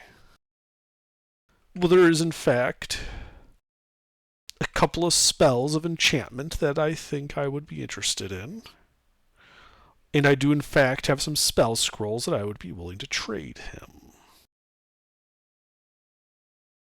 Let's see here. Alrighty. Traded spell scrolls would just go at equal value to their spell level. Right. So you can effectively work like a swap meet. Mm-hmm.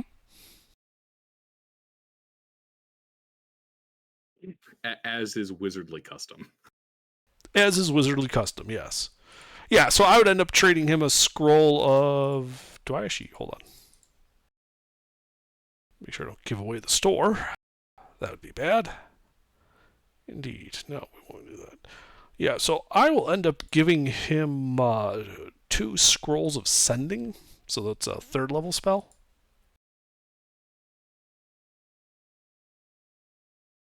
Alrighty. And because there's an enchantment spell called Catnap, which might be useful to us. Oh yeah.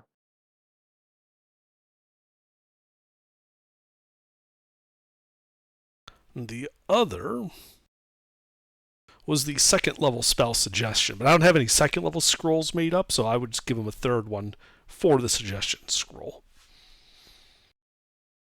Alrighty. So I give him 2 scrolls of sending. He gives me Suggestion and Catnap. Alrighty.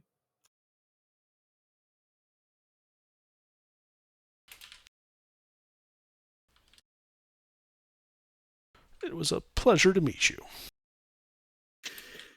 Yes, it was. Have a nice day. Oh, you as well. Fair winds. And I leave. Oh my god, I don't know why, but that was fucking killing my vocal cords after switching from a pirate.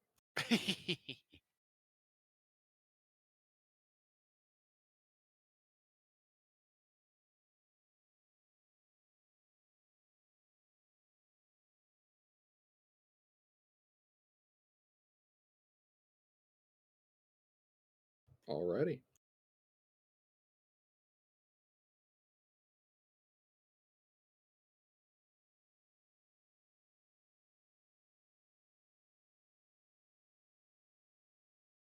Other than that, I think the rest of the day is just spent in Merriment.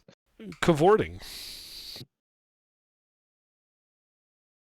Alrighty, yeah, you spend the rest of the day socializing. I'm still Things scouting while I'm socializing. Mm-hmm.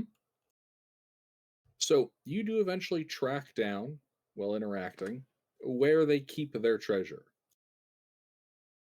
It is in a heavily fortified section of Hall. Like, this is the one part of the ship that doesn't look like crap.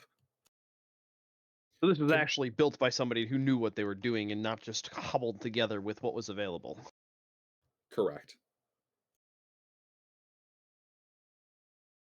It still looks like it was partly converted out of a ship, but like it was done more than, bare functionality. They got proper shipwrights in for that shit. They spent 10 minutes on it instead of 5. Exactly.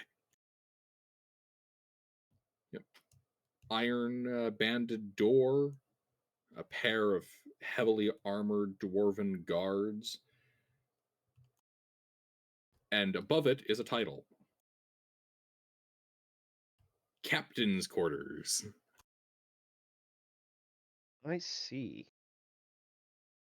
Well, after mingling and meandering my way that direction, I'll make my way back and find Intervin. I mean, it's not hard to find a guy in a yellow fucking robe.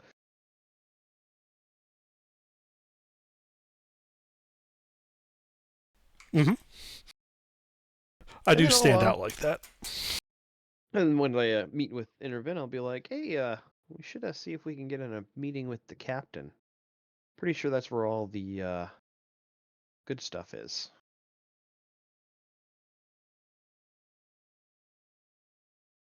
And we need to meet him because...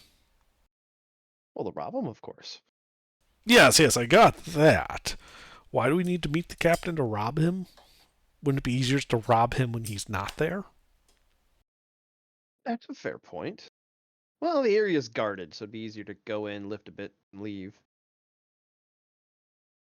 Okay, how about this? In the morning, I will prepare some spells that might help us with doing a little more complete recon than just we should talk to him. Well, I can invisible myself. Remember the armor. Okay. So, like I said, I don't have, recon type spells prepared. I don't, because we were sailing. Yeah. So I didn't bother preparing Urbanite type spells. But in the morning, I can certainly do so. And given our abilities, a raid may or may not be in the cards, depending on what the recon shows. But I need more information before I can say one way or the other. I'd prefer not to meet the captain in an obviously, what would be the good term for it? Staged. Yeah. If we meet him socially while we're carousing here, that's one thing. But to seek him out would kind of put him on alert. I'd prefer him to not know and realize our intentions. Yeah. No, I gotcha. For dwarvish customs of the captain, Gilbert, is there any particular clothing that dwarves in your world like as captains? Me being a dwarf, I'd probably know and be easier to pick out the captain in a crowd if he was carousing. Yes. The dwarves do tend to have very role-specific forms of dress. Even down to the point of like specific holidays and occasions. All right. Well, yeah. Then while we're carousing and perusing, we'll see if I spot the captain at all. You do very easily. Is he the loudest one at the biggest table? Yes. In the biggest chair. Naturally. With the biggest cup. Of course. You're making him sound gnomish. Careful. His hat is actually the smallest. All right. Well, I'll give Interin a nudge and be like, I think that's the captain right there. Okay. But he's kind of standing aloof and away from the rest of the carousing. Yeah. Then let's not introduce ourselves. Again, I don't want to rouse a suspicion, so acting the part of the nice guests who don't cause waves, we should stick to that role. Yes. Oh, yes. And as you guys spend time here, because you spent a day, you get a good feeling for like the population of this hulk. There's probably about, give or take, about 160 dwarves and about 50 or 60 zvarts. We can take them. I mean, we could, but I don't think we need to. So, when I see the captain joining us for the carousing, I would subtle cast Detect Thoughts. And just kind of, as we're carousing, pay attention to the surface thoughts of people in the room, especially those in power. All right. Not delving deep enough to be noticed or anything. Just right. My sonar's on passive. Mm-hmm. So surface thoughts, the crew morale is high. They just came back from a very profitable haul. We're talking like some 20,000 gold pieces from their buyer down south.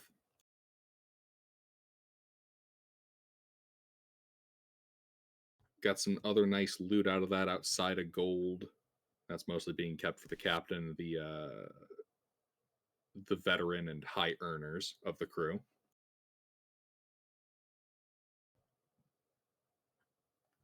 Dwarves are getting ready for the next competition. You gather that they have a competition type system for whoever gets the most merfolk gets a bigger cut of the good loot. Oh, they work on commission. Yes, yes, they do.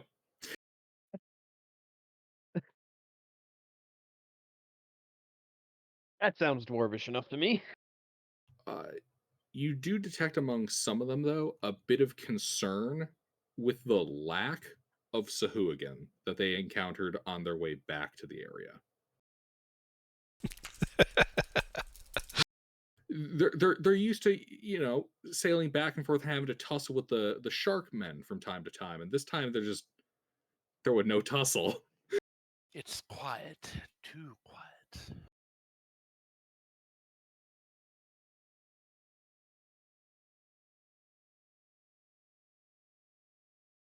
But yeah, spirits are high.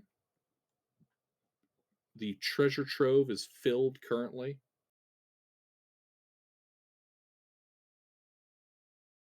Excellent.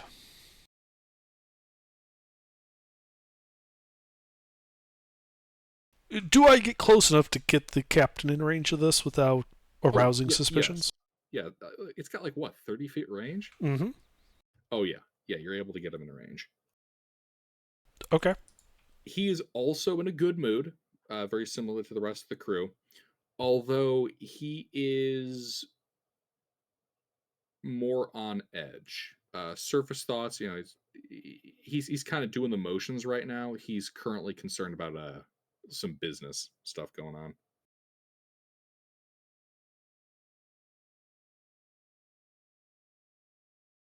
Right. Okay.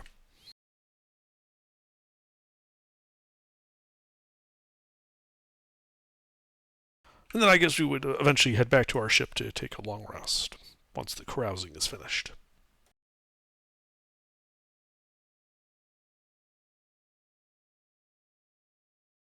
Alrighty. Prior to going to sleep, I am going to empty my bag of holding of the lead. I'm just going to stack it. Stinks from the tons of lead that you. It's 400 pounds, Gilbert. It's just 400 pounds. It's like two people. I know. I'm joking. We can just put in a barrel or two. I stack it up neatly. Yes. Well, no, I fabricated them into bricks. I was gonna say, yeah, I just throw them in a barrel to make them easier to move around. I mean, we have like 20 barrels. I mean, I was just going to spread it out along the bottom of the ship as ballast for now, just to free up space in the bag of holding. No one touches my lead. You don't have catapult yet, do you? Catapult? No. Oh, no, animate object. Not yet. Yeah, that's why you want the lead. Partly, yes. Lead is also a useful material to have around. It's too bad it's so toxic, because it can do a bunch of cool stuff. Anyway. So I set up a dome over our ship, as is our new standard procedure in port. Yep. Can't have any nice things. We doing an 8-hour or 10-hour? I'm doing a 4-hour. Well, for the people that it actually matters for. I'll leave that up to you guys. It's the check you have to make.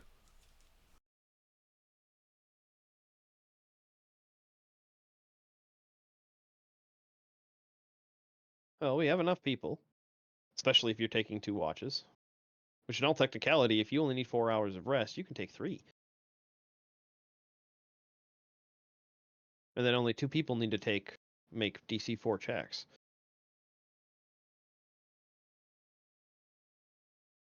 I mean, once those first 4 hours are up, I have completed a long rest, and then I'm just kind of sitting around, not doing strenuous activity, so that it doesn't count against the 8-hour adventuring time. Mm-hmm. But I can definitely sit around. So that if you guys needed to stagger your watches to avoid, one person sleeps 8 and then takes a 2-hour watch, and then one person takes a 2-hour watch and then sleeps 8 or whatever.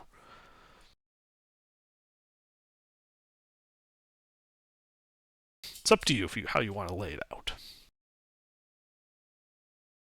Yeah, it'd only be the middle 2 that would have to do it.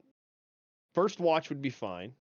The second and third would have to Well, no. If you can take 3 watches, if we're doing a 10-hour cycle, if you can take the 3rd, 4th, 5th watch, then it would only be the person on 2nd watch that has to take a check.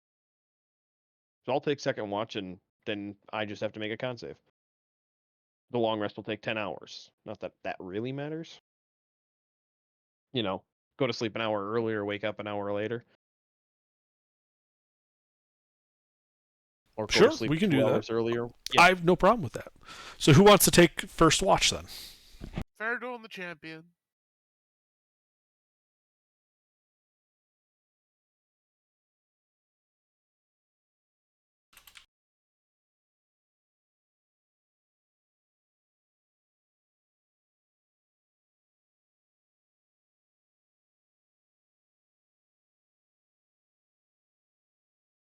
Also, seriously, Ruffles, thank you for making that image of the pillars icon. It's so fucking good.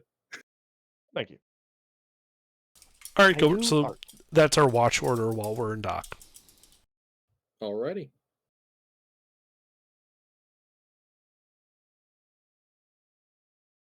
Basically, fair duel and the champion just don't start a long rest till after their watch, and then they sleep, and then they take a full 8-hour long rest.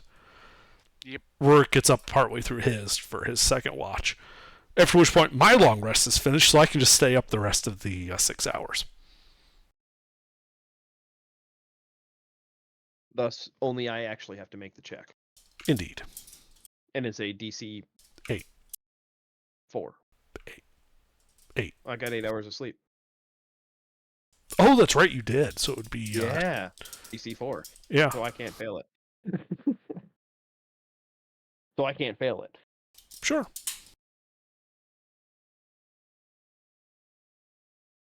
I guess the question is, does anything happen while we're sleeping? Or long resting, I should say. Oh yeah, I rolled preemptive. I was waiting for him to say something, but we were discussing the 4 or 8, No. and I wanted to roll. Nothing happens during the long rest. Excellent. However, immediately after the long rest, Naturally. you guys begin to hear, kind of echoing out of the middle of the ship, a enchanting, almost haunting melody being sung.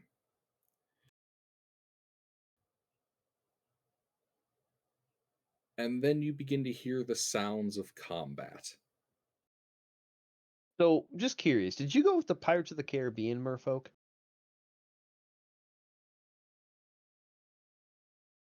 Pirates of the Caribbean merfolk? Yeah. Has he seen that Pirates of the Caribbean? Oh, I he have no might not idea. have seen that Pirates of the Caribbean. I think it's the 5th one? 4th one? The one with Blackbeard. Yeah. Fourth one. Fourth. That's the 4th one. Yeah.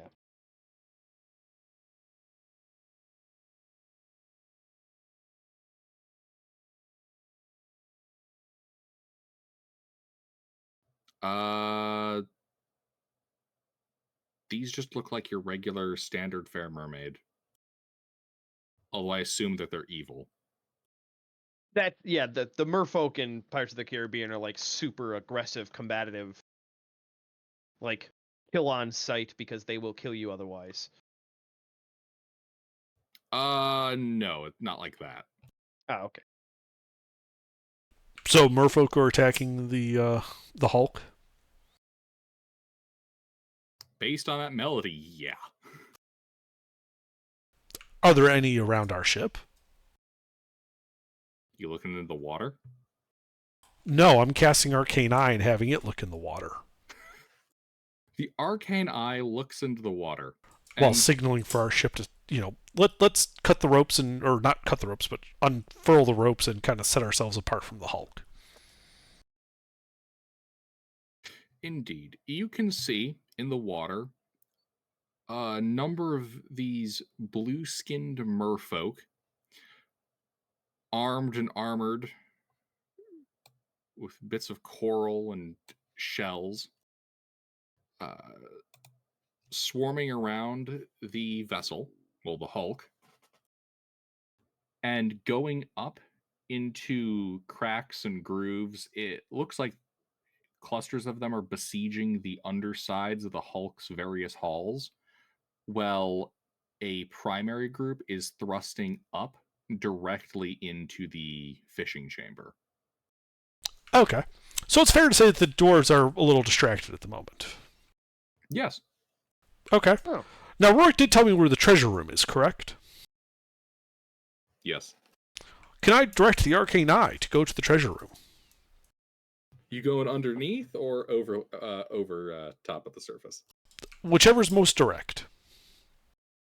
Well, you're already underneath. Probably underneath. Yeah, so It is invisible. Yeah. It's visible, but who the fuck's going to be paying attention to that? No, it's invisible. Oh, invisible. The arcane eye is invisible. Yep, alright. The eye goes floating through the water. A dwarf with blood spilling out of it floats down in front of it, deeper into the water. And you float it up through space in some of the halls and into the chamber directly in front of the captain's quarters. The captain is currently stepping out of the door to defend the ship. Can I just zip in behind before the door closes? You can. I do so. I assume he closes and... Okay, great. He does.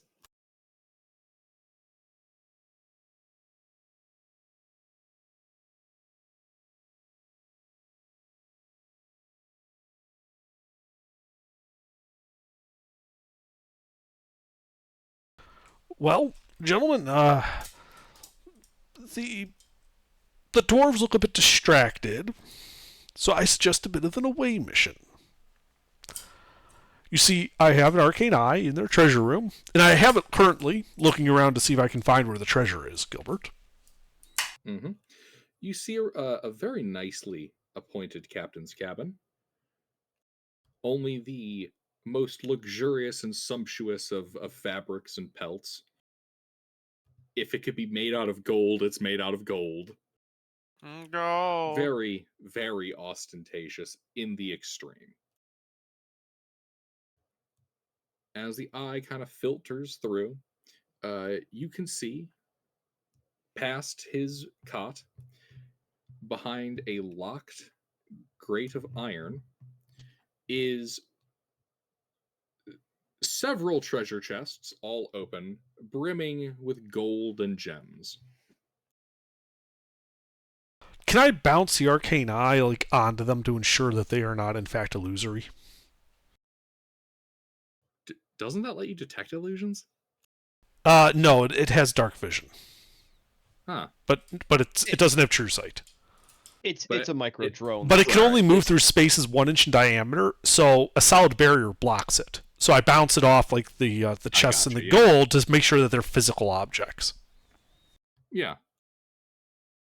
Okay. How big is the room with the treasure in it? Dimensions. It is... Like behind the grate, I mean. 15 feet wide, 20 feet deep. All right. How high is it? 20 feet. That's a huge room. Okay, wow. And yeah, this is basically a floating fort. Right. It's big. Okay. And if I was, could I, using just estimates, can I get an idea of how much gold there is in there?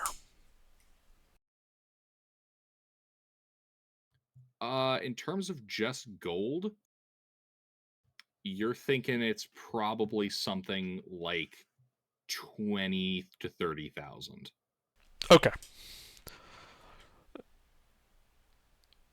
Gentlemen, I have a suggestion for us. You see, the merfolk are attacking the pirates. The pirates are distracted. The treasure is unguarded. I suggest we just pop in there and relieve them of their treasure. so we can put it to better use than slaughtering merfolk.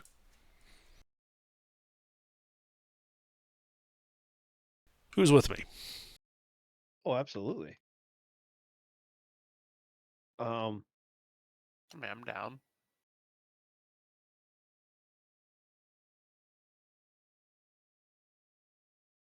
Let's go for it. I take that as consent and immediately cast teleport. See, I was going to mention that teleport helm. How They many should times be can you amusing. do that? 3 times. Now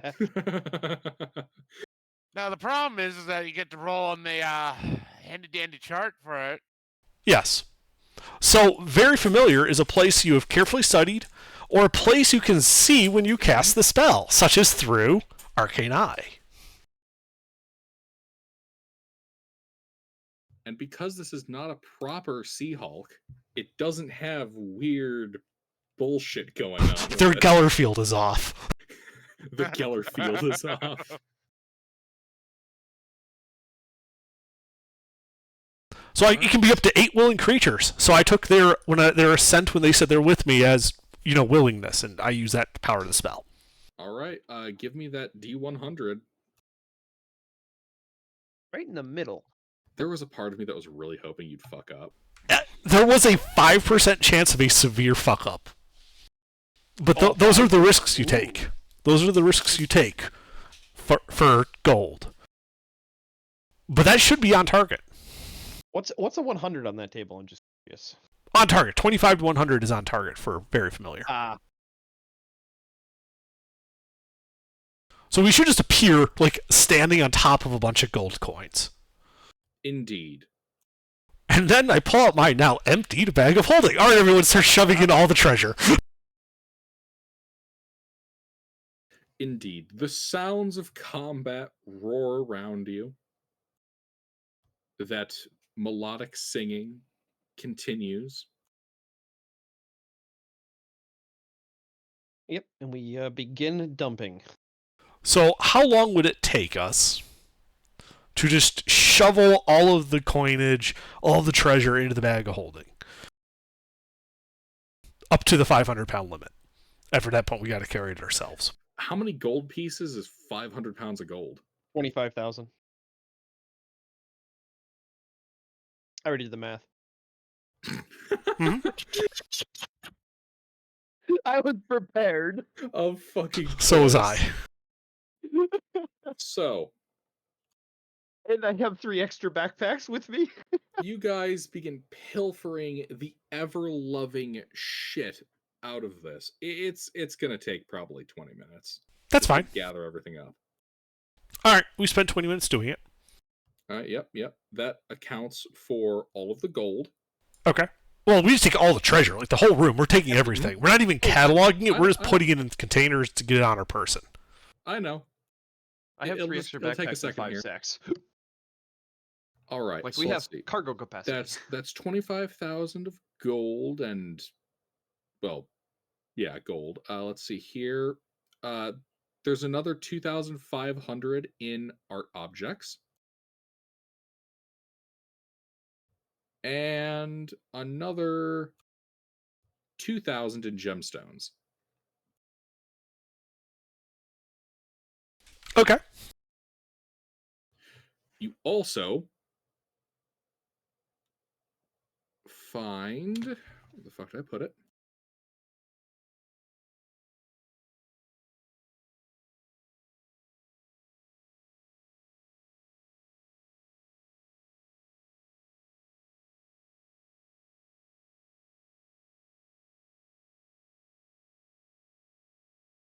Oh, no, I'm thinking of a different table. Never mind. That is, in fact, all the correct stuff. Sorry, I made several loot tables today, and I thought I had different stuff on this place's table than was there. But yeah. Yeah, that's what you find. Well, we have more than enough cargo capacity to handle all of that.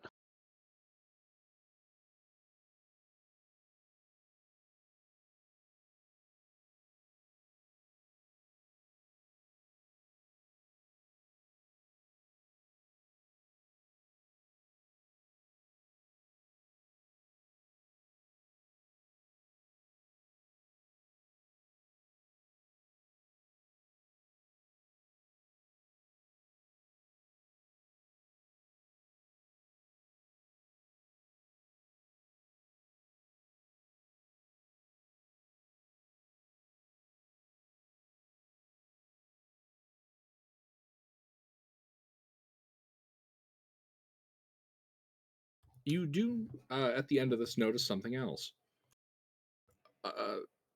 You hear cracking and splintering of wood and the creaking of strain on a hull.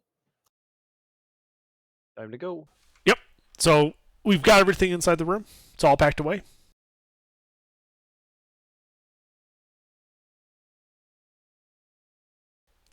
Yes. Okay. Wait. Do you leave the mouse trap and the piece of cheese? No. I ate the cheese. He ate the cheese. We're taking the mousetrap. I will leave him, however, something.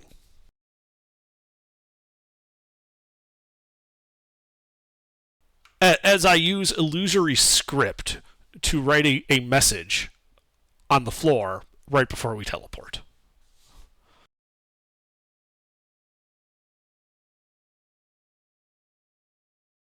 All right. You teleport. So another D100. I assume we're very familiar with our ship. Uh-huh.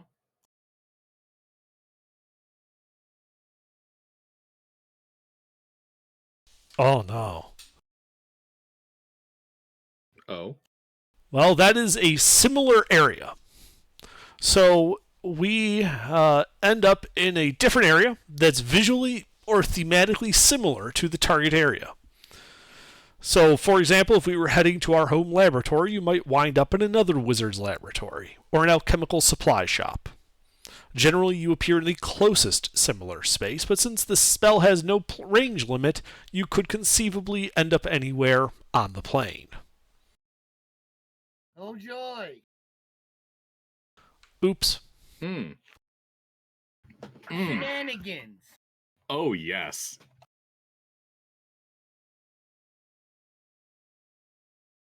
Okay, so to clarify, who is part of this teleport? Everyone here? Everyone. The champion? Everyone said yes. All right. I can take I'm up to the 8 willing champion. creature, and I brought everyone except the apprentices, because, you know, they're not really means they're handy for it. looting. Yeah, they're not really. We were limited in the amount of space more than the number of people. We wanted strong backs.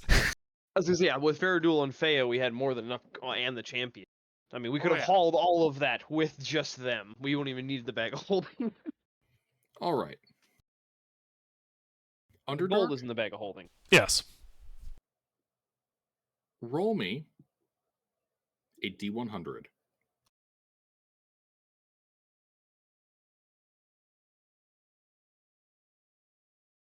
All right. You appear in a vessel, same hull configuration as your own, and you guys are all currently now laying on top of a pile of Zvarts who are all screaming and trying to get out from underneath you.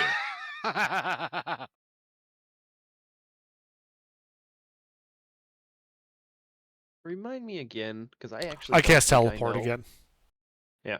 What does this fart look like? I think I know, but I don't remember off the top Are they of my kind of head. like just like gray dwarves? No. No. Oh well. I mean, they're one of Gilbert's favorite little minions, so he probably has a picture or 7 laying around. Oh. Yeah. Okay. Ugh. I fucking love these little fuckers. Ugly bastards. Yeah, inevitably, every time Underdark beats the shit out of us with a creature, I grow to really like that creature. Yeah, so anyway, while the Zvarts are all freaking out, I just cast teleport again. Is there any problem? Like, you just hear Intervent say, oh, oops, and then cast teleport. All right, I think I need to know D100. Oh, Lord. Here we go again. All right. It's not as bad. That's only off target. We appear a random distance away from the destination in a random direction. Uh-huh. Distance off target is 1d10 times 1d10% of the distance that was to be traveled. Alrighty, Well, we were let's see here. closer, so. Yeah, Good. so this should be measured in like feet at this point. So do you need me to roll those 2d10s?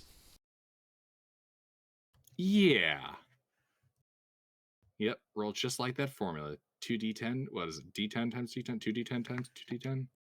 No, D10 times D10 D10. times D10. Yeah, roll that. Okay. So it'll be 30% off. The distance is determined by the DM randomly rolling a d8. 1 is north, 2 is northeast, 3 is east, etc. North. Okay. So I don't know what the distance between that hull was and our boat was.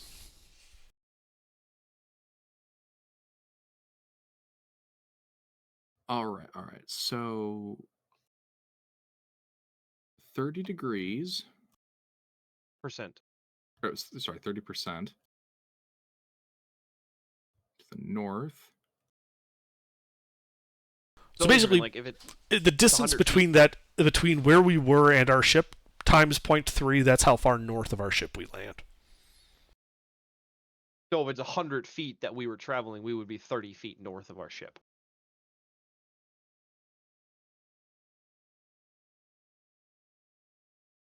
Indeed. All right. So let's see. That would put you.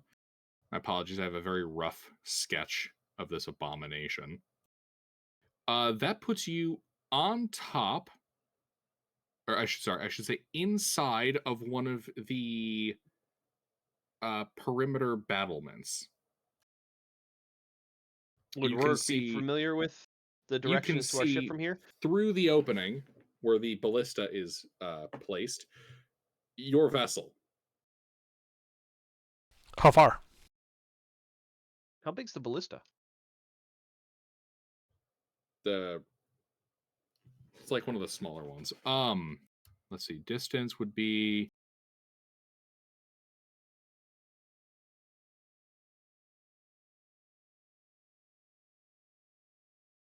All right, so that'd be 30% of the distance, right? Yeah. So how far were we in that ship hold with the Zvarts? 1 second.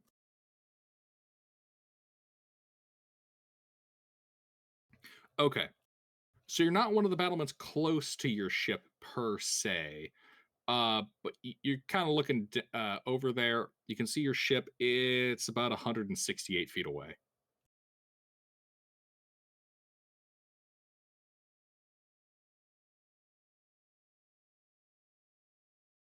Is the ballista bolted down?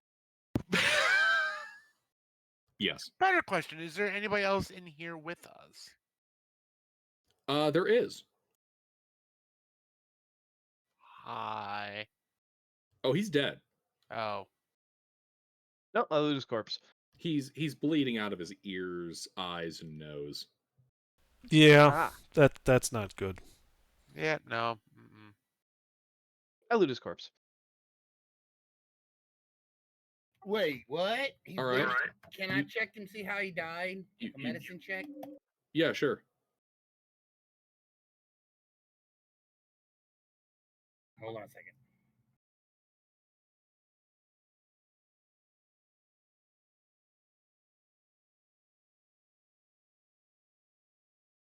My guess is his brain exploded.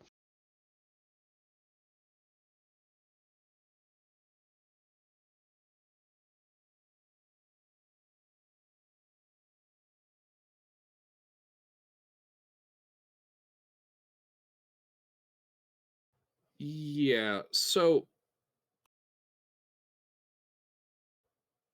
Yeah, looks like his like he suffered some incredible magical injury that seems to have turned his brain into pulp. Ouch. Well, let's get out of here before it happens to us, eh? Do I know a spell that could do that? If it deals psychic damage, it can do that. Okay.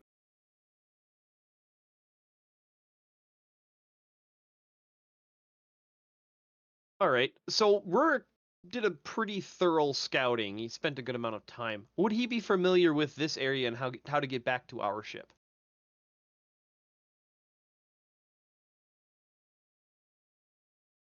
Yeah. All right, I lead the way. You know what? Technically, you have two routes. Do you want to go through the ship's halls, or do you want to like move across its various external pieces of poles and other crap that you'd parkour through? Well, you said we're on like a battlement, right? Yep. So can't we just hop over the end? You want to go swimming in this water? I know Featherfall. True. Well, it's less about the Featherfall, more about the mermaids. Yeah. I Hmm. was thinking the hostile, aggressive mermaids in the water. Is there any? Okay, let me poke my head over this battlement. Is there any smaller vessels they might have tied up below us? Like a little rowboat, even? Well, you do see a couple of rowboats, but those are currently dangling in the water as if their hulls had been broken and sunk, but are still tied to moorings. Okay, so the mermaids were thorough. So there is a parkour route, and then there is a through the hull route.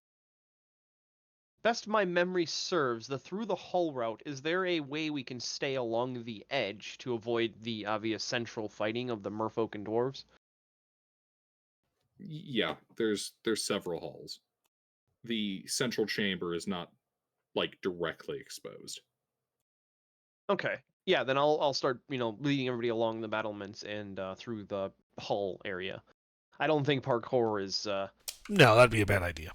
not Yeah, gonna go yeah. well with our party, especially Rorik, after those you said you bits can cast invisibility, right? on myself. I suppose I can cast it on others, yeah. Well, how many people can you cast it on? Can I upcast? I think I can upcast that, can't I?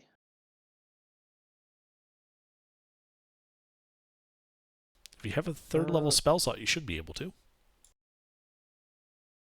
You can increase the spell slot. I can cast up to level 4 then, Gilbert, correct? 4 charges. Yeah. Or no, up to level 5, because isn't invisibility level 2? Yes.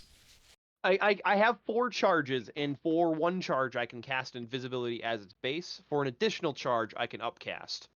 So I can upcast it all the way to level 5. Right, because I can cast a 4th level invisibility, which would get 3 of us invisible. So if you can just cover you and Varric, that should be everybody. And that way we're invisible while we make our way to our ship. And the champion. Okay, well, you'll need to cast a 3rd level, or 4th level then as well. Yeah. For the champion. So I'll still have a charge then, though, so that's not the end of the world. Okay. But yeah, that's a good idea. Yeah, so I do 4th level invisibility, making myself, Varric, and Fea invisible. Rurik can do himself, Faradul, and the champion. Yep. Indeed, you guys are able to do so. You start moving through the hall. There's a couple of points where you can catch a glimpse of other chambers and the central fishing room, which, well, the water's not blue anymore. And there's a pretty good number of dead merfolk and dwarves strewn about. You can currently see there is rather proficient spellcasting mermaid who is utterly wrecking shop of any dwarf that seems to enter within like 30 feet of her. Not our problem. We have our prize. And as you pass out through there, you can see the captain of the Sea Hulk fall before the spellcasting mermaid, and you guys make it to your ship. Well, I think we should maintain the invisibility for the full hour. Yeah, we just kind of maneuver the ship like it's just drifting away from the Hulk. Yep. And I'll have our sailors hide, because we still have our sailors in the apprenti and somebody else on the boat. Have them hide, that way there's no visible silhouettes. Yeah, the apprenti were on board to protect my lead. All right. But yeah, we'll cast off and start, And once just take a big stick and poke. Once we're like 100 feet away from the Hulk, we'll drop sail and just start getting the fuck out of Dodge. Yeah, sounds good to me.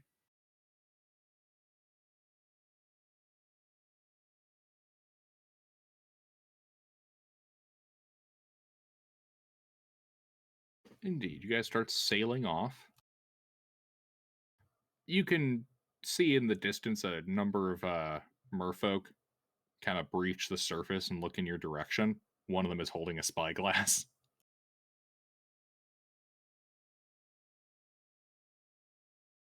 Well, they'll see a ship under sail with no people on it. No, I have no problem. Would I know merfolk to be able to read common?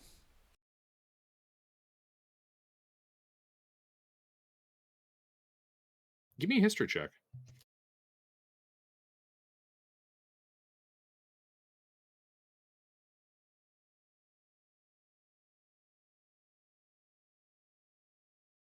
He knows every dialect they speak, including all I the am sub-merfolk somewhat speak. well read.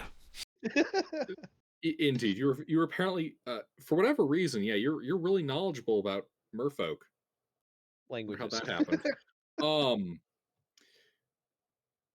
But you do know that, well, they almost universally know both their own native tongue and common. Actual literacy among their population tends to be exclusive to their spellcasters and their priesthood.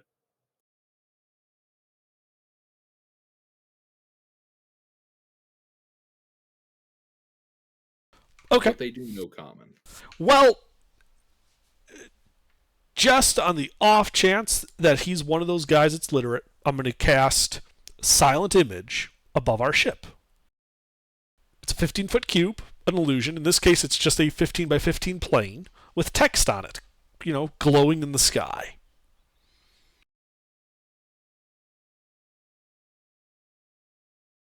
Okay. And it says, we had the same idea. We got our loot. Good luck to you.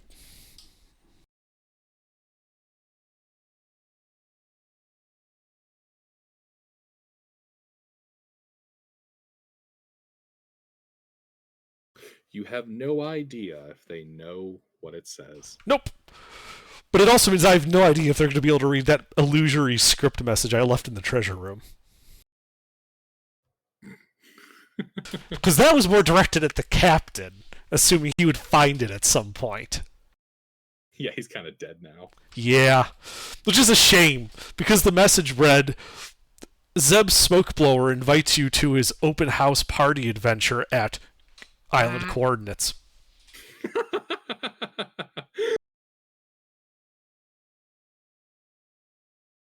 I like the way you think, Under. Fucking menace. Alrighty.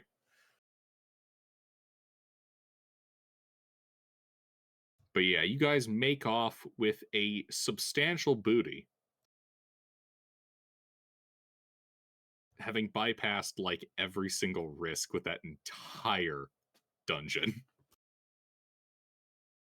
Well, teleportation. Well done. And invisibility.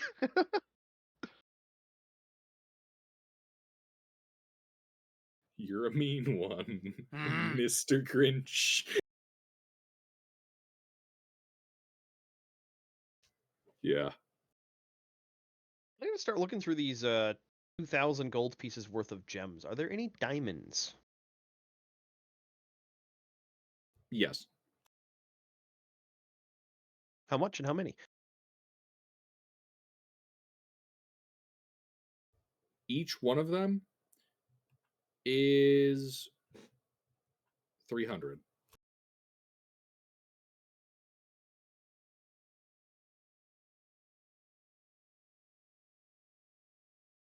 How many? So there's 6 300 gold piece diamonds? Correct. And then the rest are what, just odd trinket ones? Yeah. Okay. Well, it looks like our cleric will be full up on diamonds for a while there. Yeah, you want to split them up for each? Well, we all have one each right now. So if we each take 2 more.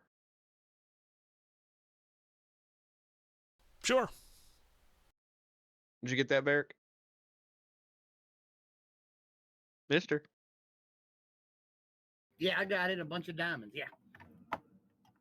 Dude. You have 2 more diamonds.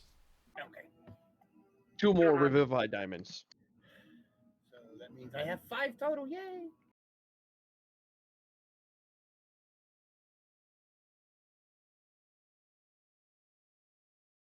We have a lot of diamonds.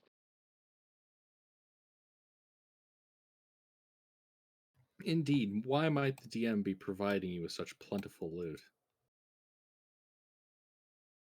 Because this party is idiots and damn near dies in every encounter. I was going to say more because I'm a vicious bastard, but yeah, sure. I was going to say, we got through an encounter with 2 Afridi without any casualties.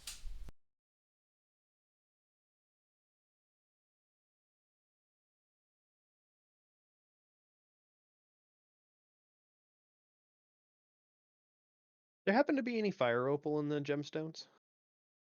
Yeah, sure.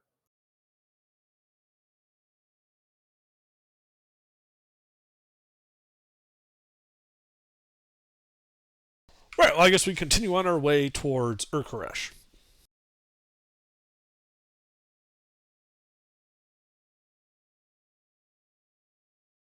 Indeed.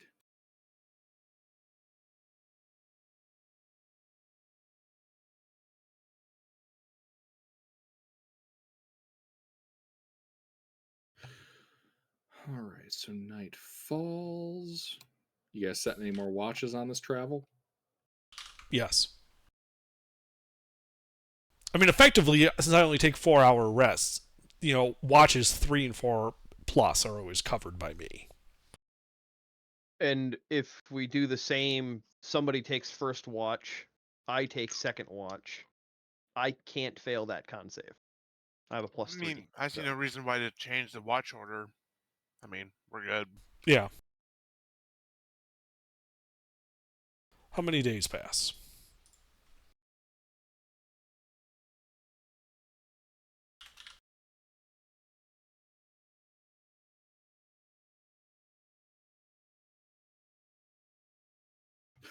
Five days. 4.5. 4.5 days pass. And you pull into the docks of Urkaresh.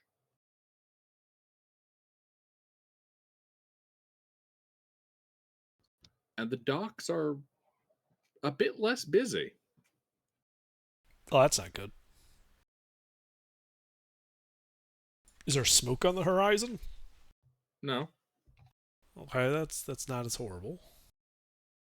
Just quiet?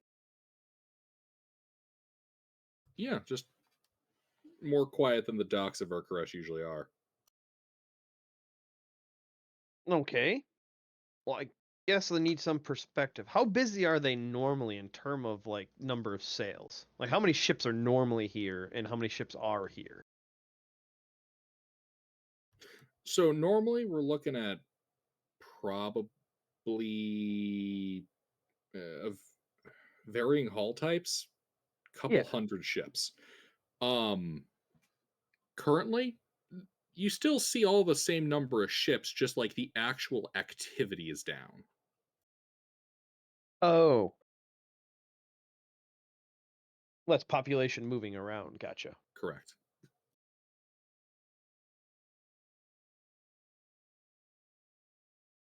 But yeah, you guys dock on one of the piers. About 6 piers over from where you guys had previously been ambushed. And yeah.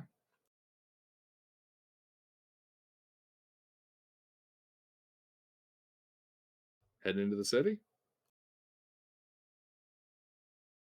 Well, got some art objects to sell.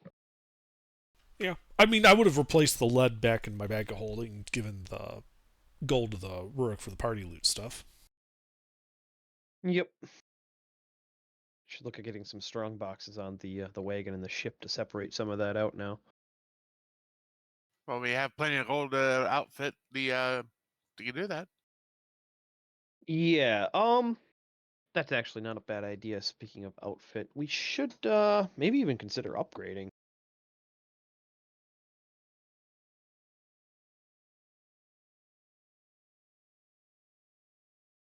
But yeah, you kind of go stop around to your usual places to sell stuff, and pretty quickly you're able to gather the reason for the lower activity today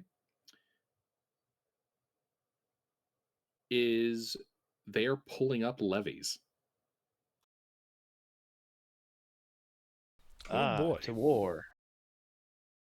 Indeed.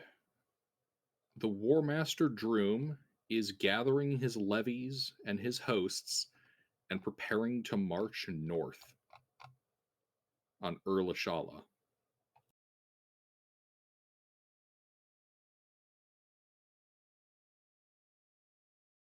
And that's the city way to the north, right? Yep. Okay. In the kind of fertile valley to the north, just south of the depression of black glass. That's a mountain range. No. Isn't it nestled in a mountain range? So Erlashala is nestled in a fertile valley in a mountain range. Yeah, okay. With the depression of black glass being a depression on the other side of that mountain range.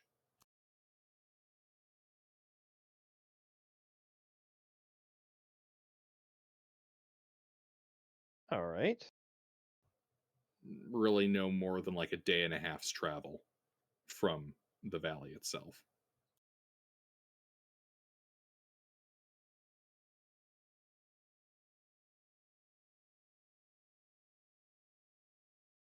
There's also talk of banditry and disorder out along the coastal tradeways and around Ursargosh. Oh, you mean where that famine is? Yeah. I can imagine why there's banditry near a famine. That doesn't make any sense at all. Yeah.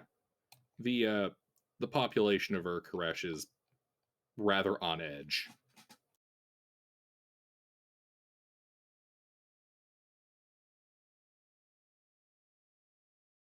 All right.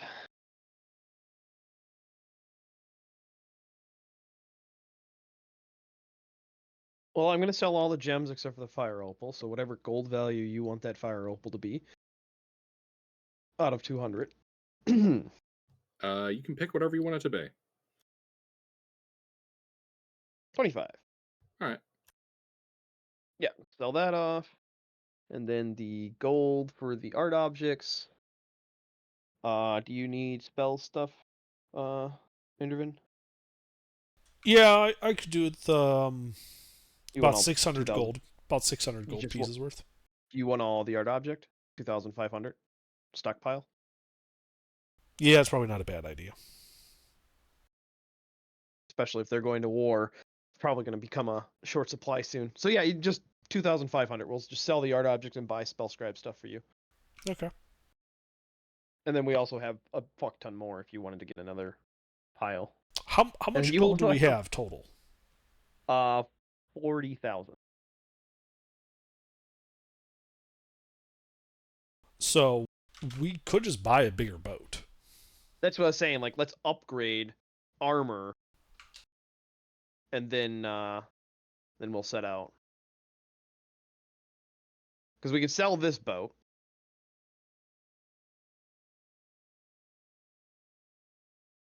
Get another one that actually has armament on it. You know, a couple ballista wouldn't hurt to have. Assuming there's any for sale. I mean, if he's That's calling up levies, he might have requisitioned all the ships with arms in the port already. Well, they're fighting inland, though. It's not going to be much of a naval battle. So it'd actually be it'd be buyer's market. They're going to a land war. The ballistas, though, they'll probably be using and retrofitting as land-based weaponry. But getting a hold of a warlike vessel probably would be easier right now. If I'm understanding, like, the map that we've seen, we would know that it's basically going to be a land war, right? There won't be much Yes. naval engagement. None. Yeah. So Yeah, buying a they're- warship right now would be cheap. Yeah, the closest thing to a port that's aligned to Urlashala is the, rather at this point, heavily depopulated town of Jobish, located right on the Bay of Eyes. But that's a good... That's about half a week's travel from Urlashala along a mountain range. All right. It's like the most frontier of all the settlements in the realm of Ur.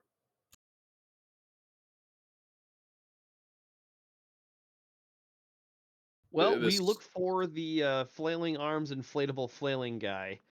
Because we're looking for a used boat market.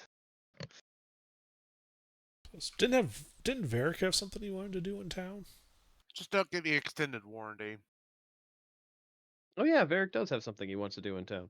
You know, something about that kid he's been hauling around this whole time. Mister, are you alive? Mister. Something we wanted to do with the kid. We wanted to bring his parents back. Right, but you've been carrying the kid with you. You didn't leave him in the dungeon, did you? No. Right, Did so you've you been carrying him on along the boat with him. with the pirates? Did you leave him with the mermaids? No. Like Tarzan, but with mermaids. Always has to stay near the surface, though. I would go to the nearest church and bring them back to life and then give them the baby. All right. Anyone else going with, or is it just Varric? I go as a party. Yeah, we'll go. Yeah. Yeah, we'll go with him. Alrighty. Somebody's got to drive the wagon. Indeed. You guys head over to one of the temples. Closest one to you guys actually being the Temple of Charnam, god of the dead. How convenient. Fitting. God of mortality, I should say. Still very fitting. Indeed. And let's see, that'll be what? You guys preserve them, so it'd actually be a revivify, right? Yeah.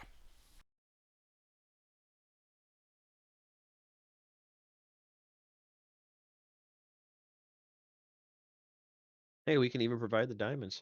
Indeed, you guys can. Do you? That's up to Varric. He's the one carrying them. It's probably cheaper.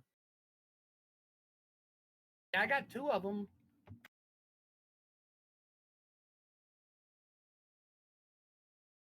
All right. What'd you do with the other 3? You bring the couple back to life. They are confused, borderline hysteric for a while. They find out you have the kid too. They kind of begin to settle down as they attempt to gather their bearings, while profusely thanking you guys for getting them out of Zeb's Smokeblowers' accursed dungeon. Minus killing them, but still, gloss over that part.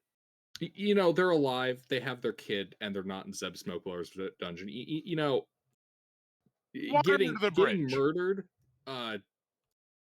you know, everything has a price. It turns out their forgiveness is exactly what you've given them. Fair enough. I would recommend heading northwest.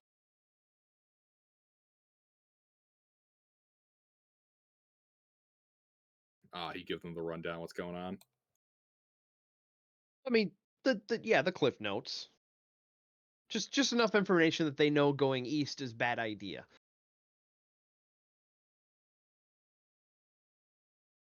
Unless they want to get involved in a land war, and the Nazgul frontier. I point out Zeb Smokeblowers Island is to the east.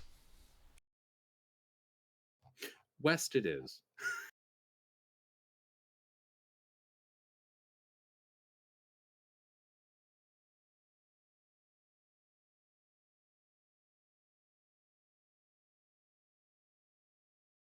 Well done, Varric. How much does Well- that cost with us providing the diamonds? 300. Each Like or total? it costs the diamond. Oh, there was no charge for them casting the spell. Okay. I'm gonna be honest, that part never actually crossed my mind what the profit margin is. Huh.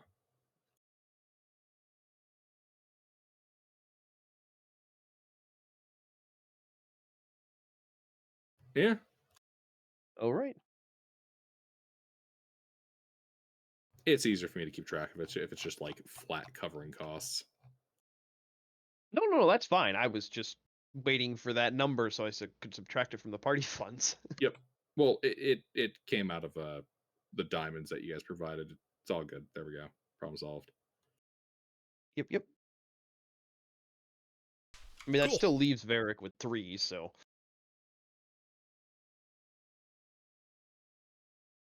All right.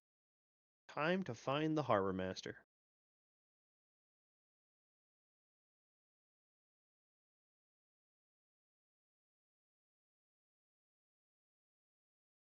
We're in the market for a boat.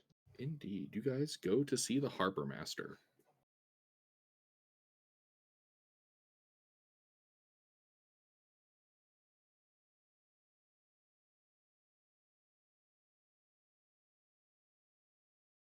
So what are you guys looking to buy? How much money do we got? Go 40,000. I mean, that's not including selling all of the miscellaneous jazz crap we have. I mean, if we sold everything, we'd be at about almost 50,000. Right. Actually, no, So 50,000. a 'cause you have the warship deflection. costs 25,000 gold, according to the PHB. Warship it is. What's a keelboat worth? Assuming we get half for it, we would get Yeah. 1,500. Okay. Well, that knocks it down a little bit. So does the Harbor Master take trade-ins?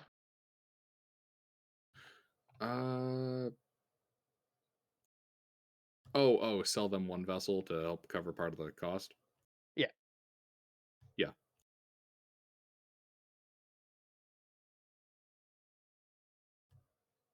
Additionally, the Harbor Masters, because you're trying to buy a warship, is less selling you one directly so much as he is selling you one from the War Master.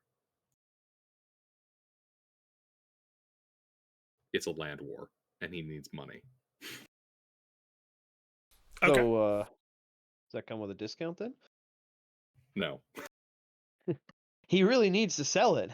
We're really looking to buy it. He really wants to sell it. You're looking to buy it. It's, of course, disarmed. Oh, wait. It's disarmed? Then it's not a warship. Yeah. Then what's the It's point? just a big boat. We're not paying warship prices for a disarmed warship. Oh, you looking to haggle?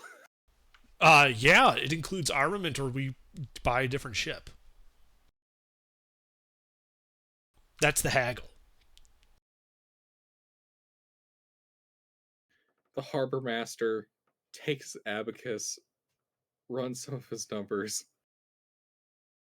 You kind of see him biting his lip. And he acquiesces.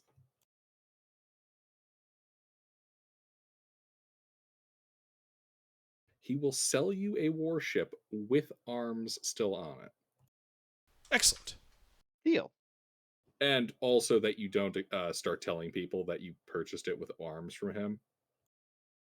No idea what he's talking about. Yeah, we've came across these arms as legitimate salvage during our normal operations as an adventuring party. Yeah, it was a giant dwarven vessel. No idea of their original provenance. Speaking of, if we wanted more armaments, that thing might still be floating around in the ocean. It was pretty shoddy. The merfolk would have torn it apart. Nah, that's true. That's why I was like, well, we got two heavy lifters that are invisible now. They're touching the ballista before they turn invisible. Anything you're carrying, right? No, the ballista will not be invisible.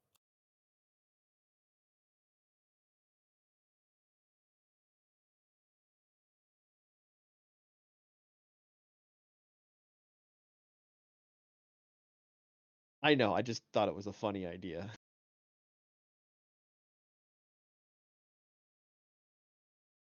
There's gonna be one dwarf survivor that's talking about floating ballistas.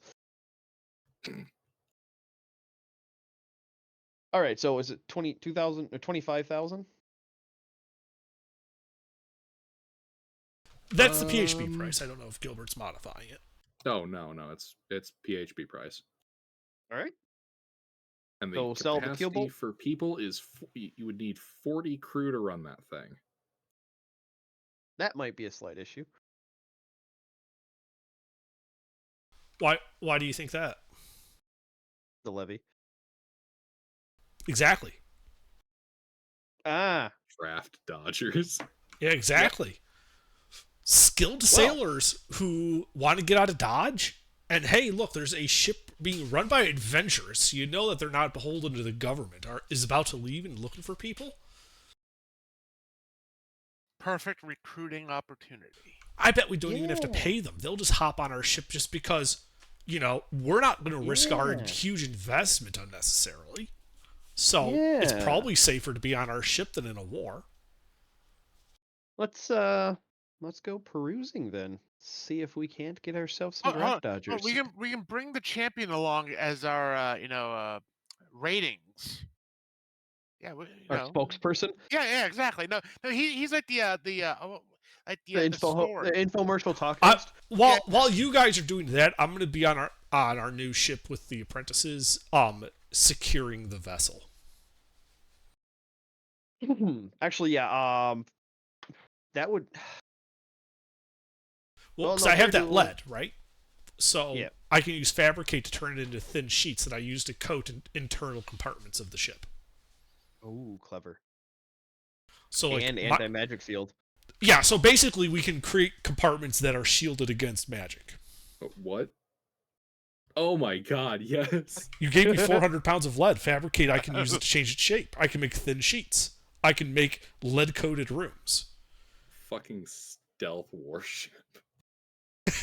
And then I'll come back through with wood over top of the lead so that we reduce our risk of lead poisoning. Coat the outside with lead, and now your warship can slip through mages' auger fields undetected. Now the only thing we need to do is make it an ironclad, and then we're really kicking ass. Yeah, so I would say Fairduel, Champion, Fea, and Varric go recruiting. Because I'll be on the ship, because I have shipwright. Fairduel and I both have shipwright. Yeah. But you have the champion. We don't need to. And I don't. We don't. None of us other than Intervin. None of us other than Intervin have charisma. So it doesn't really matter who of you and I go. Because I don't think Varric has charisma. Fea doesn't have charisma. If I may, Intervin, you said you and the apprentice were headed over to secure the ship? Yes. Indeed, the vessel is there at dock. A couple of orcs are standing guard. The scribe that the shipwright sends with you with the right of transfer and whatnot is all there. And the vessel they present you with is looks like rather newly constructed trireme. Bronze prow ram. See a couple of ballista. The sail still has the Fist of Droom painted upon it. I won't be so gauche as to take that away while it's in dock. Yeah. The face of the trireme is painted with like a snarling orcish face. And there is a crest on top of all of that, shaped like the head of a sea dragon. Nice. On the side is painted the Violent Inclinations.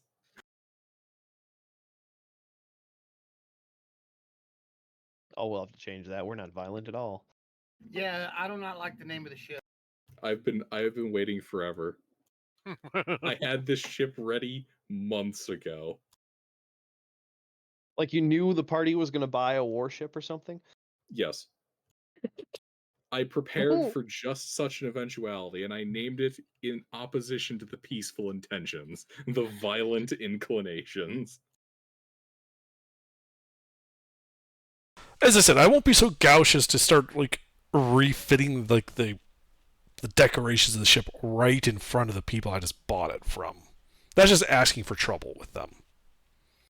It's also bad luck. Yeah, I don't believe in that, so it doesn't matter. I'm a wizard, remember, not a sailor. Mm-hmm. See how that plays out for you. Yeah. Yeah, but a wizard in charge of sailors, though. We gotta keep the crew happy. Anyway, so yeah, I take receipt of the vessel. It's a clay tablet. Yep.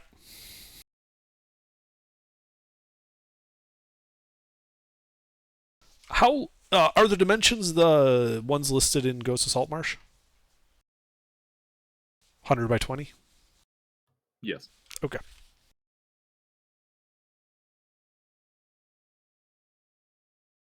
Its deck plan is the same as well. Okay. Very good. Yeah, so I'm with Intervent. And then the rest, I think, are going to go recruiting. If they want, otherwise they can come to the ship. I believe Father Varick will stick with the children and Introvent.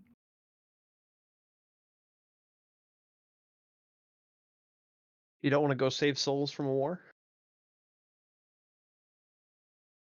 No, I tend to not let the children be alone with Introvent for too long. Too late. Oh, they're fine. You can't convince Varick of that. That's why he stays close to him. Oh, and if I'm recalling the features that Ghost of Saltmarsh adds to a vessel, do include the fact that you have a prow ram. I'm trying to find that part again. Okay, the naval ram? Yes. Yeah, it's page 194. There we are.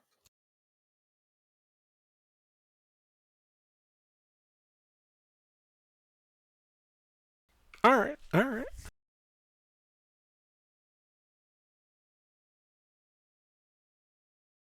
Well, I begin, creating a lead-lined room in the ship. We only have 400 pounds of lead, so it's not like I can make, the whole ship lead-lined with that.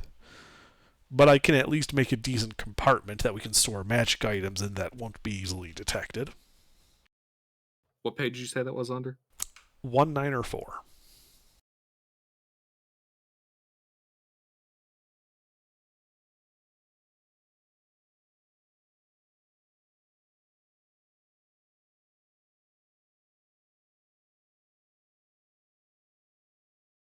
Wait, the warship or the prow ram? It's in the stat block for the ship. It's called the Naval Ram. Oh, there it is. Okay, I just didn't scroll down on the website. Yeah, okay, yeah, here it is.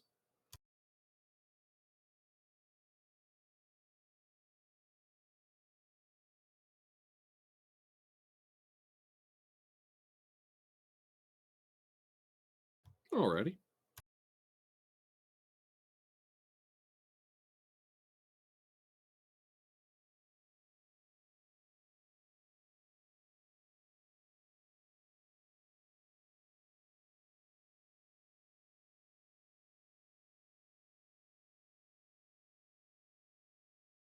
Yeah. So in terms of the layout, Gilbert, I probably would just lead line the armory in the room 13. Alrighty. And that's where we can store anything we don't want easily detected. Okie dokie.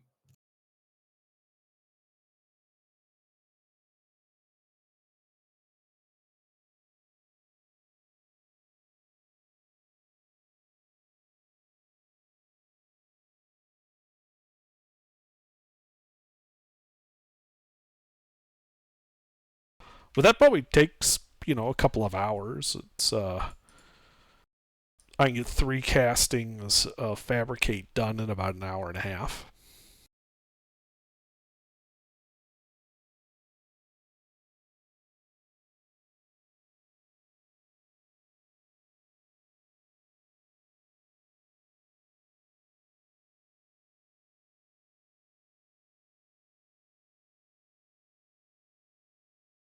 Well then, I suppose the logistics of crewing your vessel come up.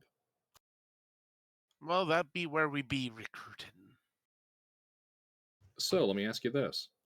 Yeah. Are you guys filling any of the officers and crew sections, such as captain, first mate, bosun, quartermaster, surgeon, and cook yourselves? Or are you hiring those out? What are the roles for them again? I know we've made them. I just don't know them off the top of my head.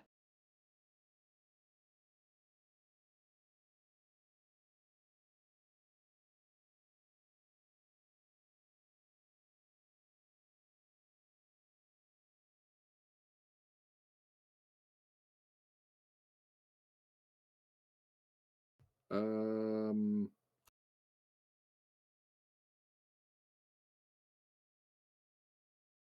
I thought I wrote them down, but I do not have them on my sheet. yeah, because the thing that we used there was specifically for handling storms.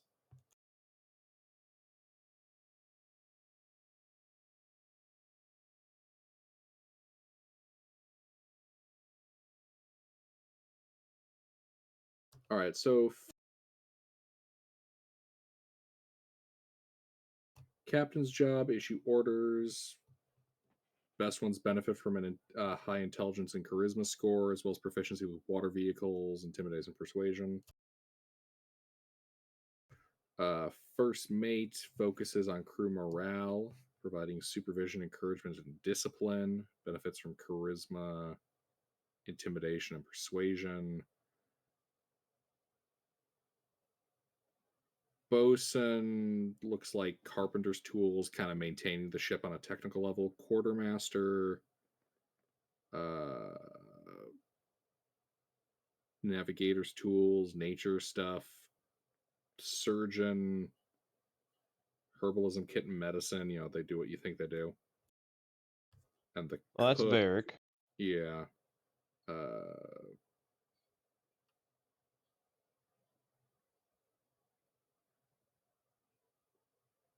So Yeah, we like, may want to hire out a full crew, including the officers.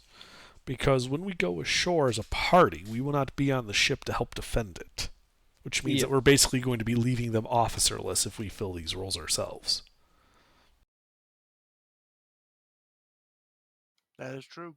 So we may not need to hire all the positions, but we for sure will probably want to hire a Captain, first mate, quartermaster. I would actually say no to the quartermaster. Usually, if we're leaving the ship, it's going to be docked somewhere. So we can fill the role of the quartermaster safely ourselves. It also acts as insurance that the captain doesn't run off. Oh, true. But I would say that, the captain, the first mate, the bosun, and the cook should for sure be filled by NPCs that we hire. The surgeon I'm unsure of. Like, on one hand, Varric can provide pretty much all those services. And the question is, if we leave the ship for an extended periods of time, do we think they should have a surgeon while we're away? Hire one, like a lower skilled one, somebody that can just do the day-to-day. Well, hire. Now we're starting to get a little technical, Gilbert. I don't know if you want to handle this way, but we might want to look at hiring like a surgeon's mate to back up Varric. So while Varric's on the ship, he's the surgeon in charge, the chief medical officer, and the surgeon mate's just an assistant. But when we're away, the surgeon's mate is, the chief medical officer on board. Might save us some money that way. It makes sense to me.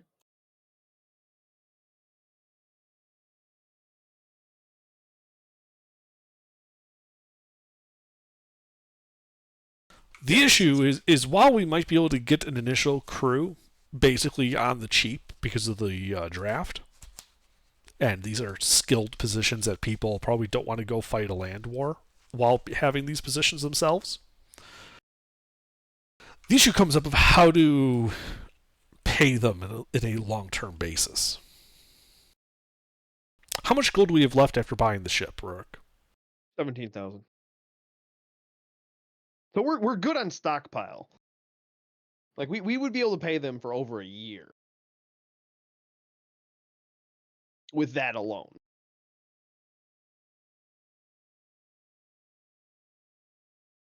And that's assuming we accumulate no more gold.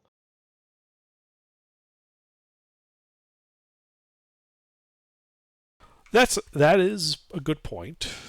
The travel distances are set a contract for their payment rate so that they don't have to. No, they won't be trying to charge more. Yeah, they'll all have a rate on the ship that we pay them at.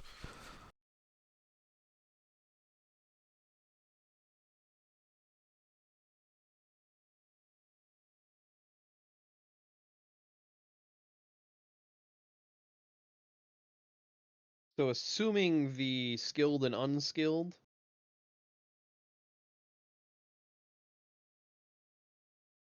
Generally, all sailors are skilled. Okay. So the captain would be paid the same as a crew member? Well, the rate for a skilled person is kind of like the base rate. Specialists, like especially like if you think about it, like when you go to get like high level magic cast for you, you know how they kind of charge you an ass load for it. Same type of deal. Yeah, no, I got you. Okay, so we'll assume. So I think I have it all written down. Captain, first mate, quartermaster, boatswain, cook, surgeon. Was there? Did I miss any? No, we're not going to get a quartermaster. We are the quartermaster. When we're not on the ship doesn't move anywhere. I'm just listing off the entirety of the crew. Oh, the positions. So the officer positions are captain, first mate, boatswain, quartermaster, surgeon, cook. Okay. Those are probably the people we're going to have to pay extra. Something I would also point out, you do have an NPC of not insubstantial capability who is sworn to you currently. The champion. Right, but is he actually like...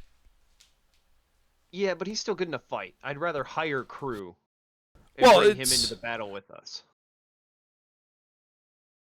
I mean, I have no problems with leaving him as an officer position on the ship. I mean, he could be one that can keep an eye on the ship to make sure that Well, what skills does he have? Is he actually able to fill any of these roles adequately? Oh, he has intimidation, athletics, and perception. Oh, I more mean like he could be he could be their protector when we're in dock, and he could be the guy that brings around the chains of command when somebody forgets who's in command, i.e. us. Yeah, but I'm getting at like when we're docked, we would want the champion with us for being in a fight. I mean, you're not wrong. Just that there's two options, both equally valid.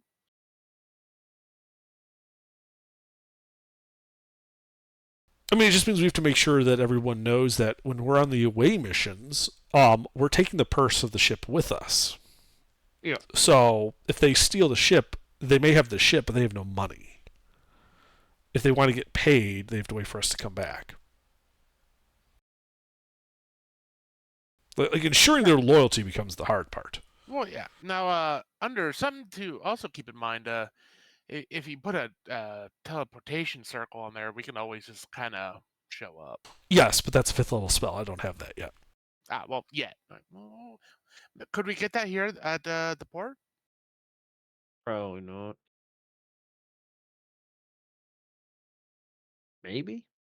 Intervin could ask. It is going to, like, the next level up is 5th level, and I was going to take animate objects and teleportation circle. Well, fair enough. Just thought I'd mention it. Yeah, no, it's a good idea. I do plan on putting a teleportation circle on the ship when we can.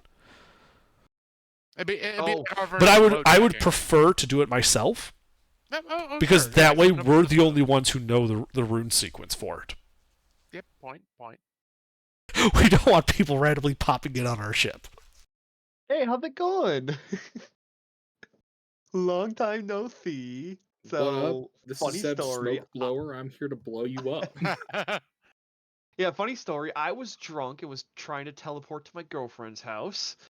So Yeah, see, anyway, the button dial teleport. yeah, exactly. When you're going for a booty call using teleport, booty port. Nah. So the only issue is that to make it permanent, it takes 1 year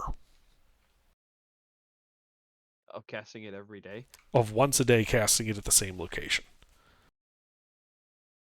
So while I have no problems doing that, what we might want to do is hire our crew and go out, let the war play out while we go adventuring. By the time we level up, we come back to a port, and we can at least release a lot of the crew.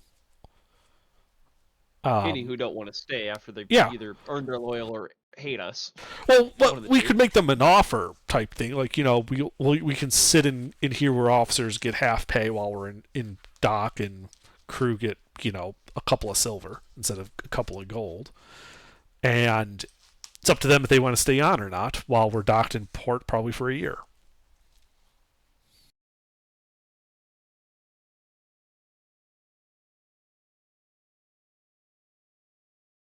I'm fine with that.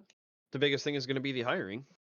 Yeah. So basically, it looks like we're going to be hiring at least 3, if not 4, guild. It's the math for the skill that I'm worried about actually writing down. So looking, that's where it came up. Reading Ghost of Saltmarsh, minimum crew for the warship is 1 captain, a first mate, a bosun, a quartermaster, a cook, and 25 skilled sailors. Typically, it says a warship will also additionally include 40 soldiers, 8 siege engineers, and a priest to act as a surgeon. So we can cover the quartermaster, we can cover the surgeon, getting just a surgeon's mate for the other stuff. We might want to hire 8 skilled guards to act as siege engineers. So that would. I was thinking of having a military force on our ship, not just shipmen. Right. Hire some Marines. Basically, yes. But minimally, we're looking at 5 officers and 25 skilled sailors.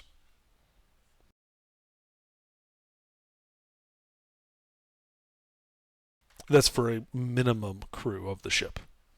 Yeah.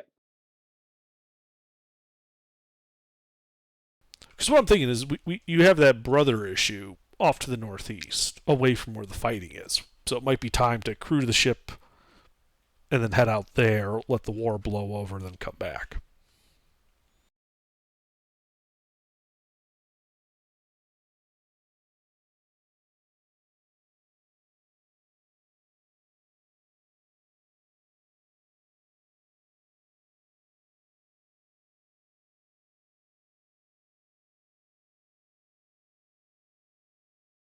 All right, Gilbert. Then the question is, what is the annual salary of a specialist?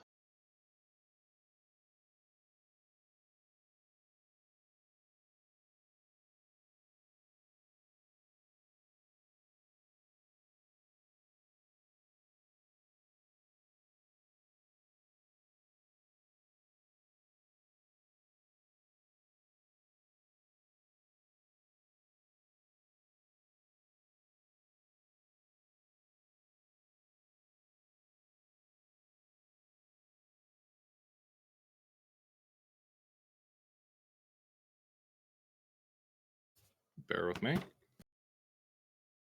all good.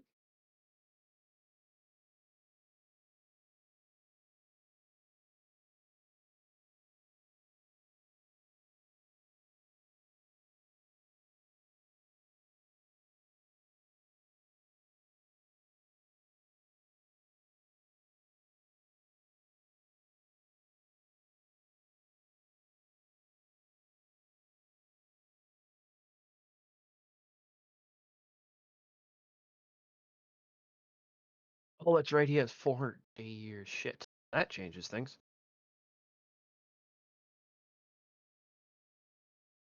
Yeah, just the 25 crew is 20,000 a year. That's assuming we're sailing all the time.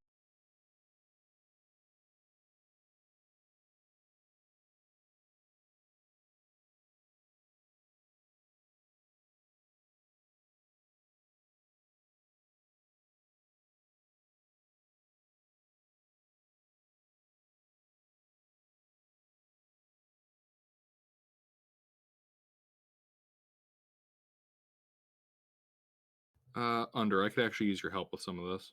What's up? Looking stuff up. Hirelings, specialists.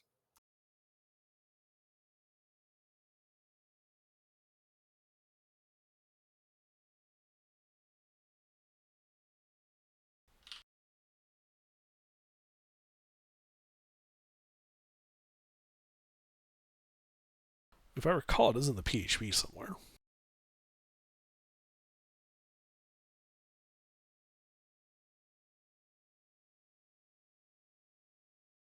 Yeah, I wasn't certain if there was like other addendums and like Zenithars and Ghosts of Saltmarsh. Not that I can recall.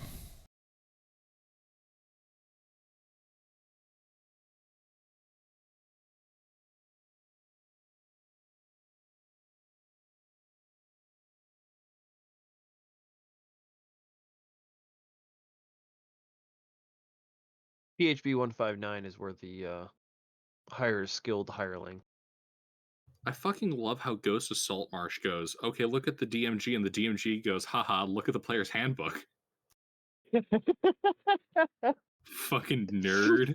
What were you Well, saying? if you're PHB 159 is where the 2 gold per day hireling thing is. Yeah, and at this point, since we don't have the keelbolt or the concern of the keelbolt getting keeled, I am no longer tracking that, and those sailors have been paid, and we'll see if they want to stay with us or not. They do. Naturally. Yeah, so I subtracted the 150 gold that we've paid them. They got pocket money. Actually, they would be good spokespersons to go with Fairduel. They're sailors, so they can pick out sailors in a crowd and be like, yeah, that guy's a boat guy. That's it. We're gonna bring them both all along. Well, we have, for the keelboat, we had 3 sailors. Yeah. So, yeah, you could bring them along on your recruitment drive to help lower the DCs of any checks you might have to make. Oh yeah, that, and I want to show we have a history of not feeding our crew to like death. How many bananas did you feed the last crew you had? Where's Don't hirelings wanna in the know. player's handbook? 159? I didn't actually look. That was Google. Yeah, it's in 159. It's under services, is the heading.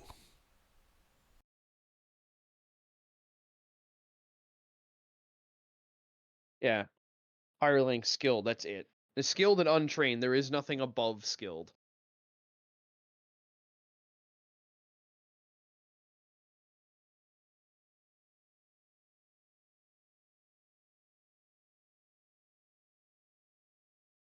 So I suppose there's also this factor.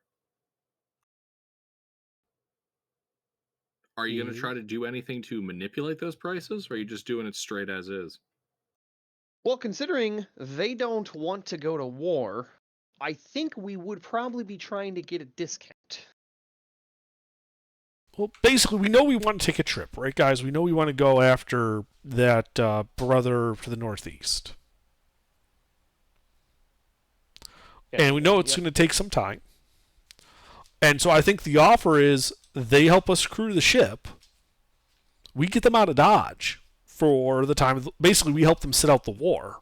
That's their payment. They don't have to go fight. If they don't have to go fight in the army, because we're just basically looking for them to be acting as transport. You know, we're not expecting them to have to fight a naval fight. We're the adventurers. We just want a nice, secure ship that we can retreat to and get the fuck out if we have to, hence buying a warship. But we don't intend to actually engage in naval combat, per se.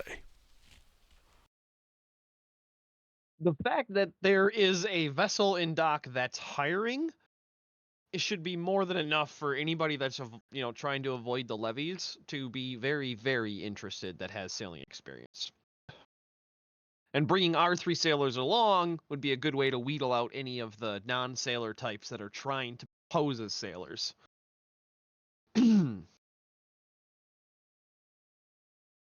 Alrighty. So,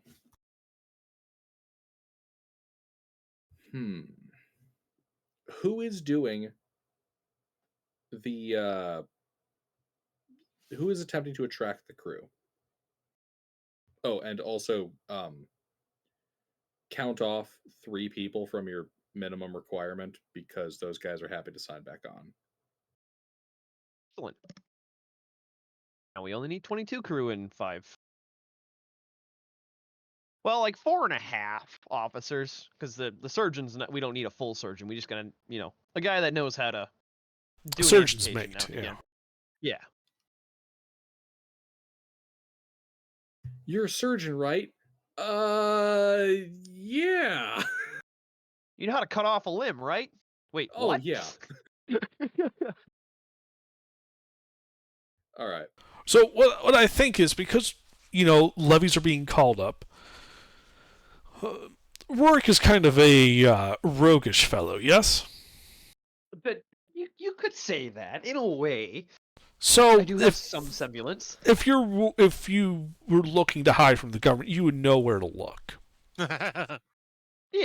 So I'm thinking we start there. And then I'm with the away party. Bars. Well, not any bar, because bars is where the government is going to be going to recruit. Also yeah. true. Oh, it's okay. So the government doesn't recruit by going to the bar. They're calling in like vassal holdings.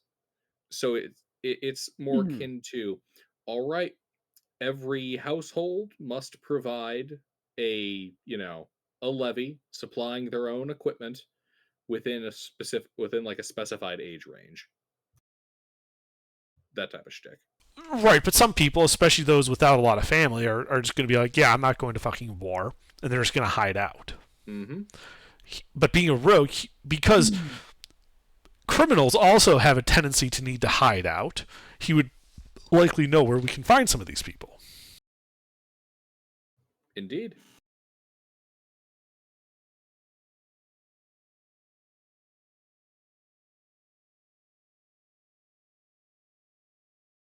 So yeah, I will go with the away party then. All right, who's taking the lead on the social aspect of recruiting people? I mean, I'm flat in both. I don't know what I know.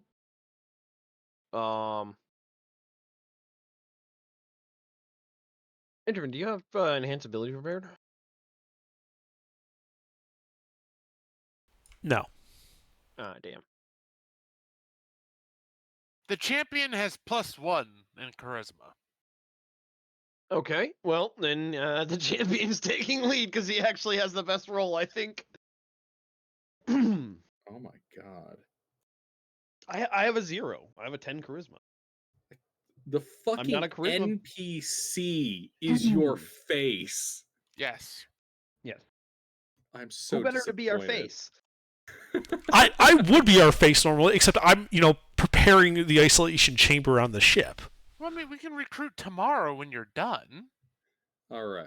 So the first That day. is We could do that, yes. If we're willing to wait a day, we could do the recruiting tomorrow. Well, I mean, we're not. Are we in a hurry? I don't think so. Not really. Then okay. That we'll gives do that it actually, tomorrow. yeah, that's a good idea. Then today is scouting. Yeah, you guys go scout. Like, find out where these people would be. Yeah, find the hold best on. places. So, because you were gonna do shipwright stuff to add wood around the lead so we don't get lead poisoning. Actually, I can there's do something that. to this as well. Hey Faye, you here? Thomas?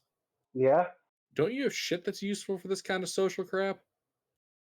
I can give advantage on deception checks. Well, we're not lying. So... Well, if we wait a day, I can prepare enhance ability. and then be the face as well. Yes, which gives me just flat advantage.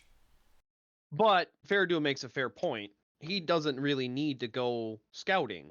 I mean, You're the one who's more scouty on that, and Yeah. I can do the let's not get lead poisoning factor that you were gonna do, and then I made that joke, but I love the idea.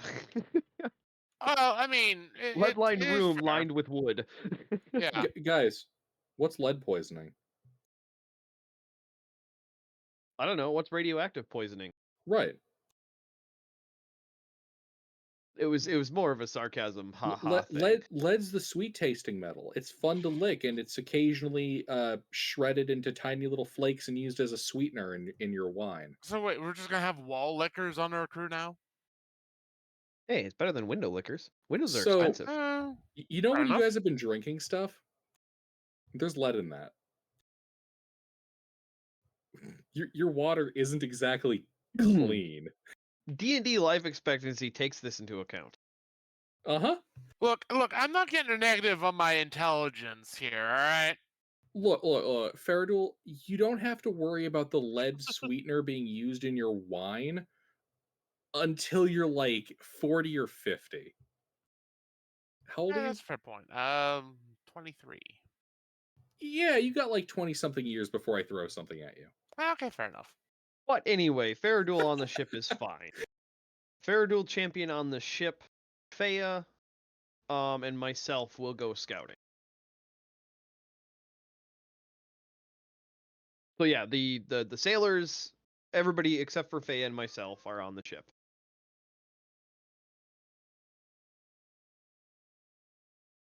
Since we're just scouting today, we're not recruiting. All right.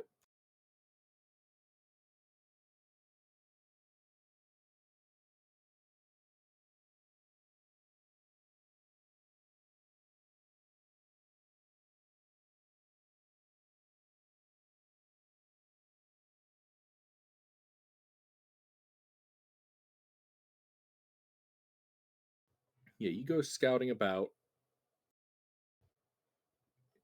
There's a lot of kind of traffic going on as people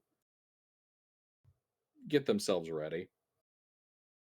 You scope out a few drinking places, various dives for the sailors. And you think you find some promising targets. Yeah, and I'll be playing the spread the wealth card in all of these places to make me more memorable. Of course, of course.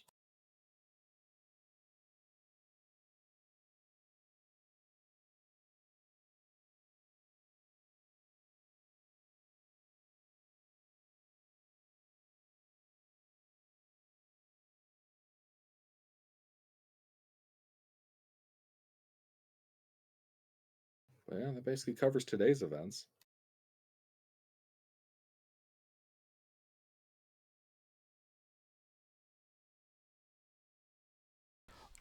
So I just had a thought, Gilbert.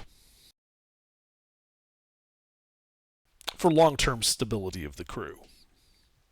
A terrifying prospect. Continue. So, in the DMG, there is a chart for running a business and covering maintenance costs of that business, which includes salaries. What is a ship but a large business, right? Well, what I'm wondering is, if we were to say, What's the page? 129. If we were to say front chunk of cash, we could set up the ship as also as like a commodity trading shipping vessel. And Profit while we're inland. Well, potentially profit, but the bigger idea is that, like, every 30 days we make a check and see did they make enough to cover their own salaries, or do we actually have to kick in some adventuring funds to top it up at that point? Did they lose money? Maybe they earn a profit, maybe they don't. We don't really care if they earn a profit. The whole point is simply so we don't have to constantly keep paying them. And the idea is we kind of hand wave ways, because we'll be taking the ship all over the place, that the captain is just arranging these trades as part of him being the captain. We're essentially just the behind the scenes owners running things.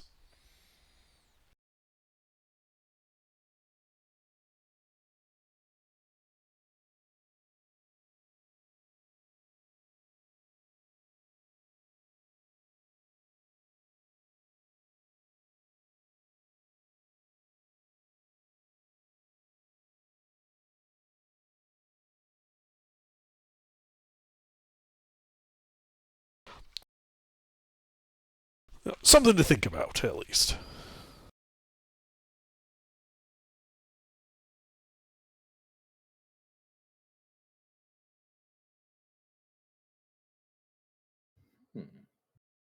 Because otherwise, keeping the ship just won't be viable long term. Yeah, that's surprisingly true.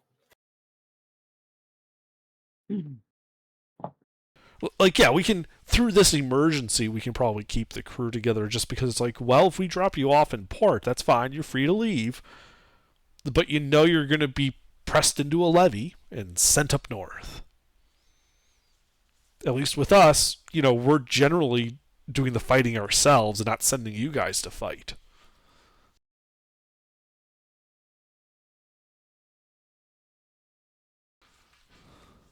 That'll probably get us at least through the end of the war, but after that, our money will very quickly drain away just paying their salaries.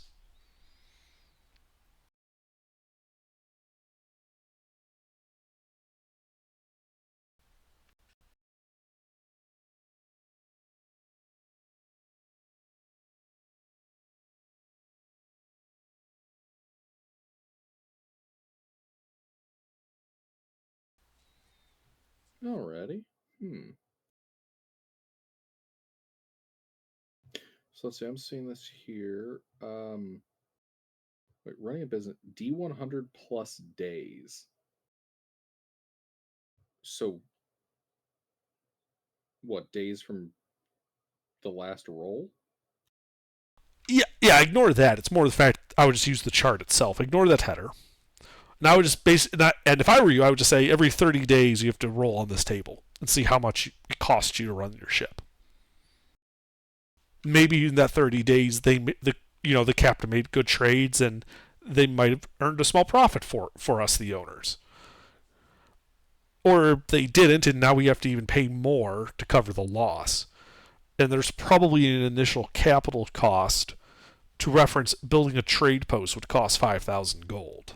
So perhaps 5,000 gold would be a decent capital investment to start off the trading ship.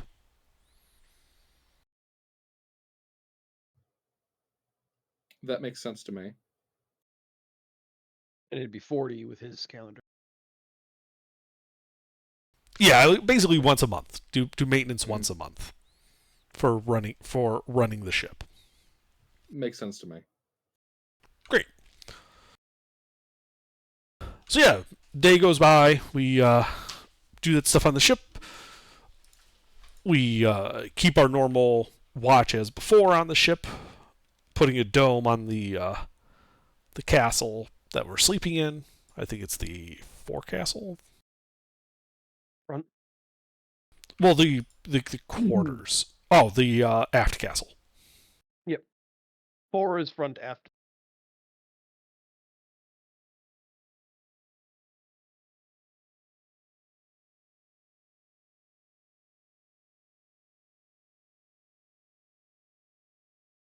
Well, no, it was more, I couldn't remember if the room was at the front or the back, so that's why I was saying I wasn't sure. But yeah, no, the quarters are in the aft, so we'll cast a dome over that, and in the morning I'll prepare my enhanced ability, and we can go recruit ourselves a crew.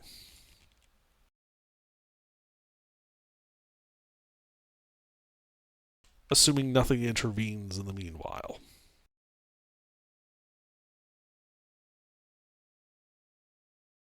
And so Smokeblower cast Meteor Swarm on your boat. He missed. Indeed. Wrong boat. I was gonna say he only knows one boat. He just sunk the keel boat we sold. Fucking obliterates it. Alrighty.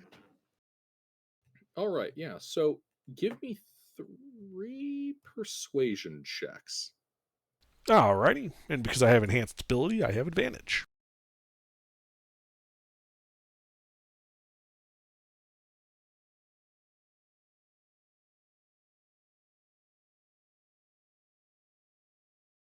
Ooh.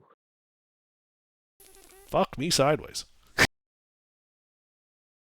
It's really uncomfortable, actually. Yeah, big oof. Oof. I insulted somebody. So, You successfully recruit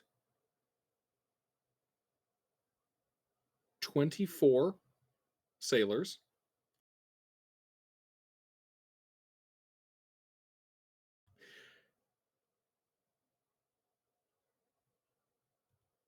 And you do manage to snag a couple of mercenaries, guards, filling up the soldier roles that warship has, should you All want to right. fill up those spots. How many? 5.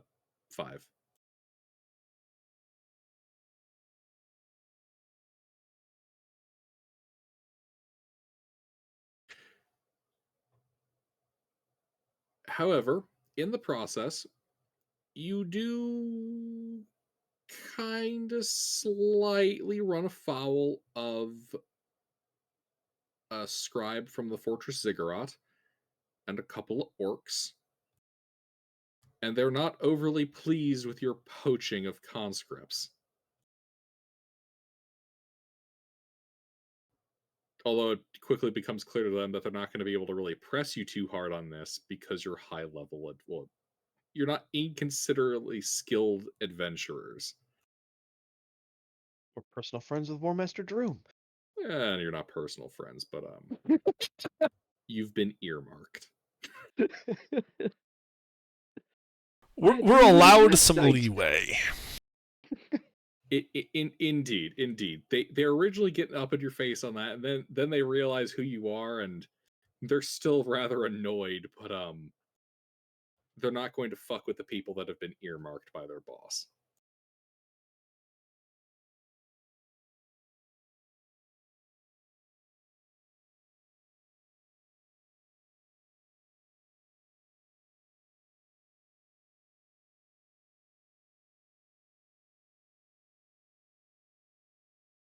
All right.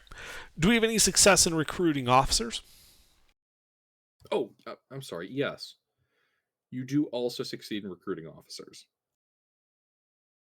We fill all 5 positions we were trying to fill? Yes. All right. We'll need names for them by next session. 1 second.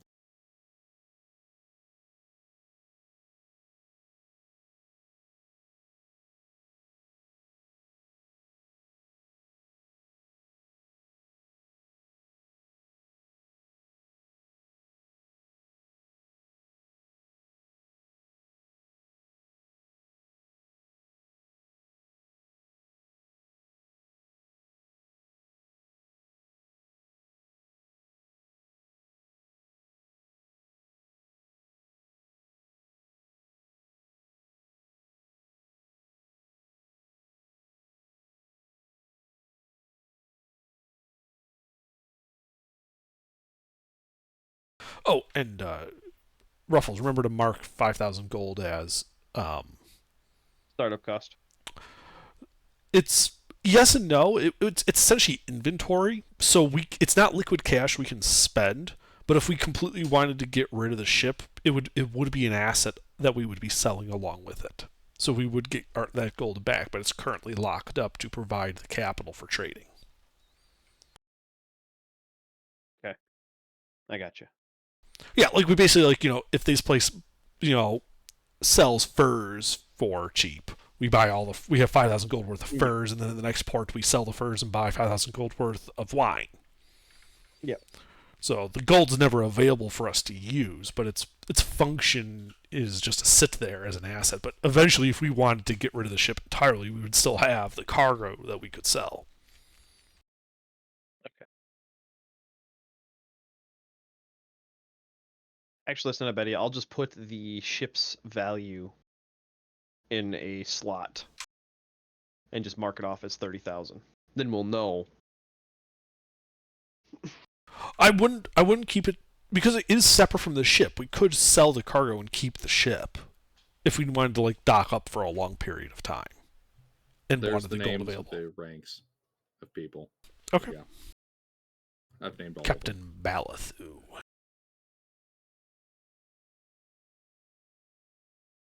Capitan Baluth.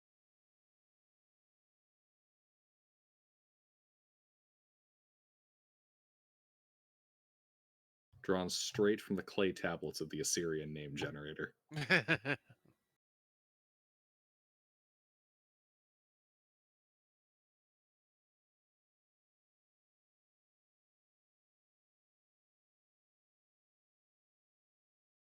And they're willing to go along with our scheme where, for the two parts of it, one is, because we're helping them get out of the city without having to go for the levy, they're willing to forego payment for a bit. While the war is going on, so that they don't get drafted. And we basically tell them, like, yeah, we're just going to keep you away from the fighting.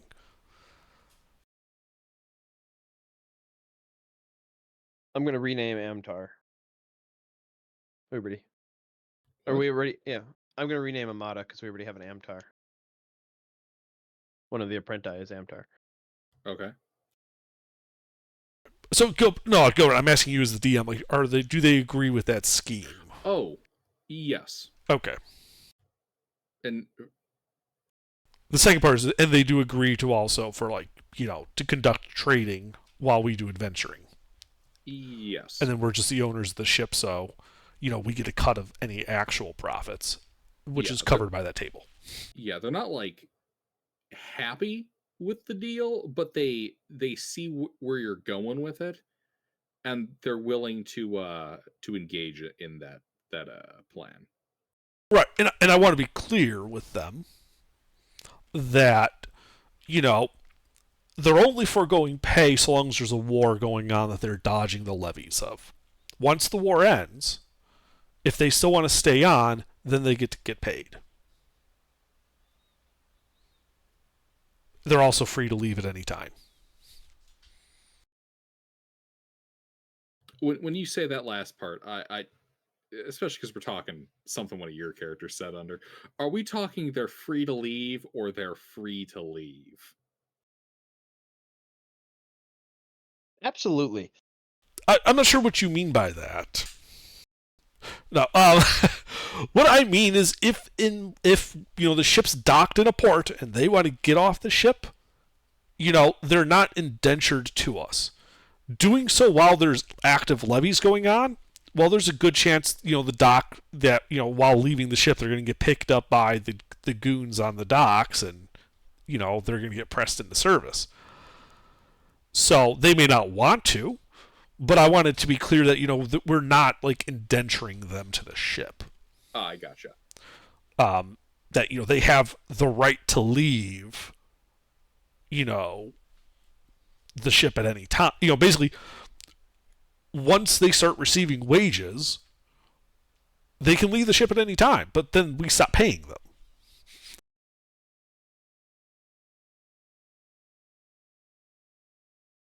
Alrighty. Yeah, they agree. It doesn't seem like we're trying to. I want to be clear, we're not trying to impose overly onerous terms on them. I gotcha. The only kind of advantage we're taking in the situation is we're just not going to pay them, because the army isn't going to pay them either. And our survival rate's higher. That's true. Well, they do get paid, sort of, but it's one of those you get paid, but then also your wages are all garnished to cover your supplies. You get paid in a measure of grog and a couple of loaves of bread. Yeah. And if you're an officer, maybe you get some salt along with that.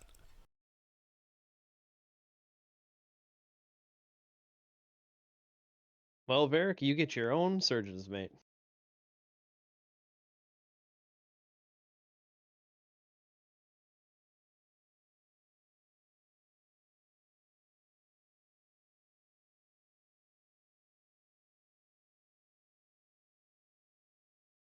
And then, unless you guys have other business you want to do in the city, I think we head off to chase down Rurik's brother, because we have an idea of where he might be.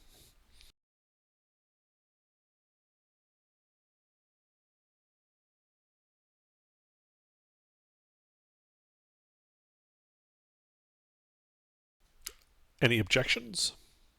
No objections here. Excellent. So yeah, I guess that would we spend the second day recruiting these guys. Then on the third day we leave port and start heading to there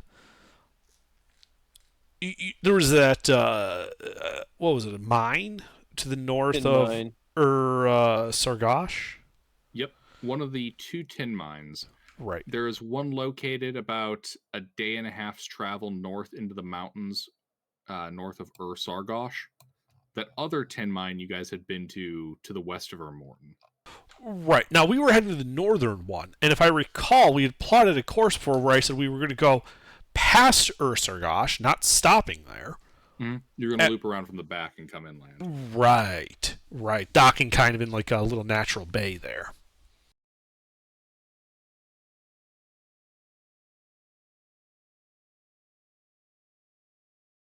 That's what I have in my notes.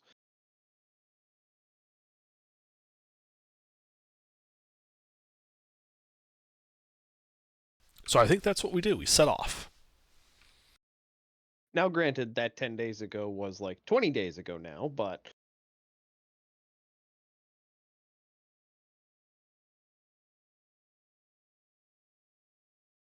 it's a good stopping point. Yep, and we'll call it here, I think. Excellent. Cool.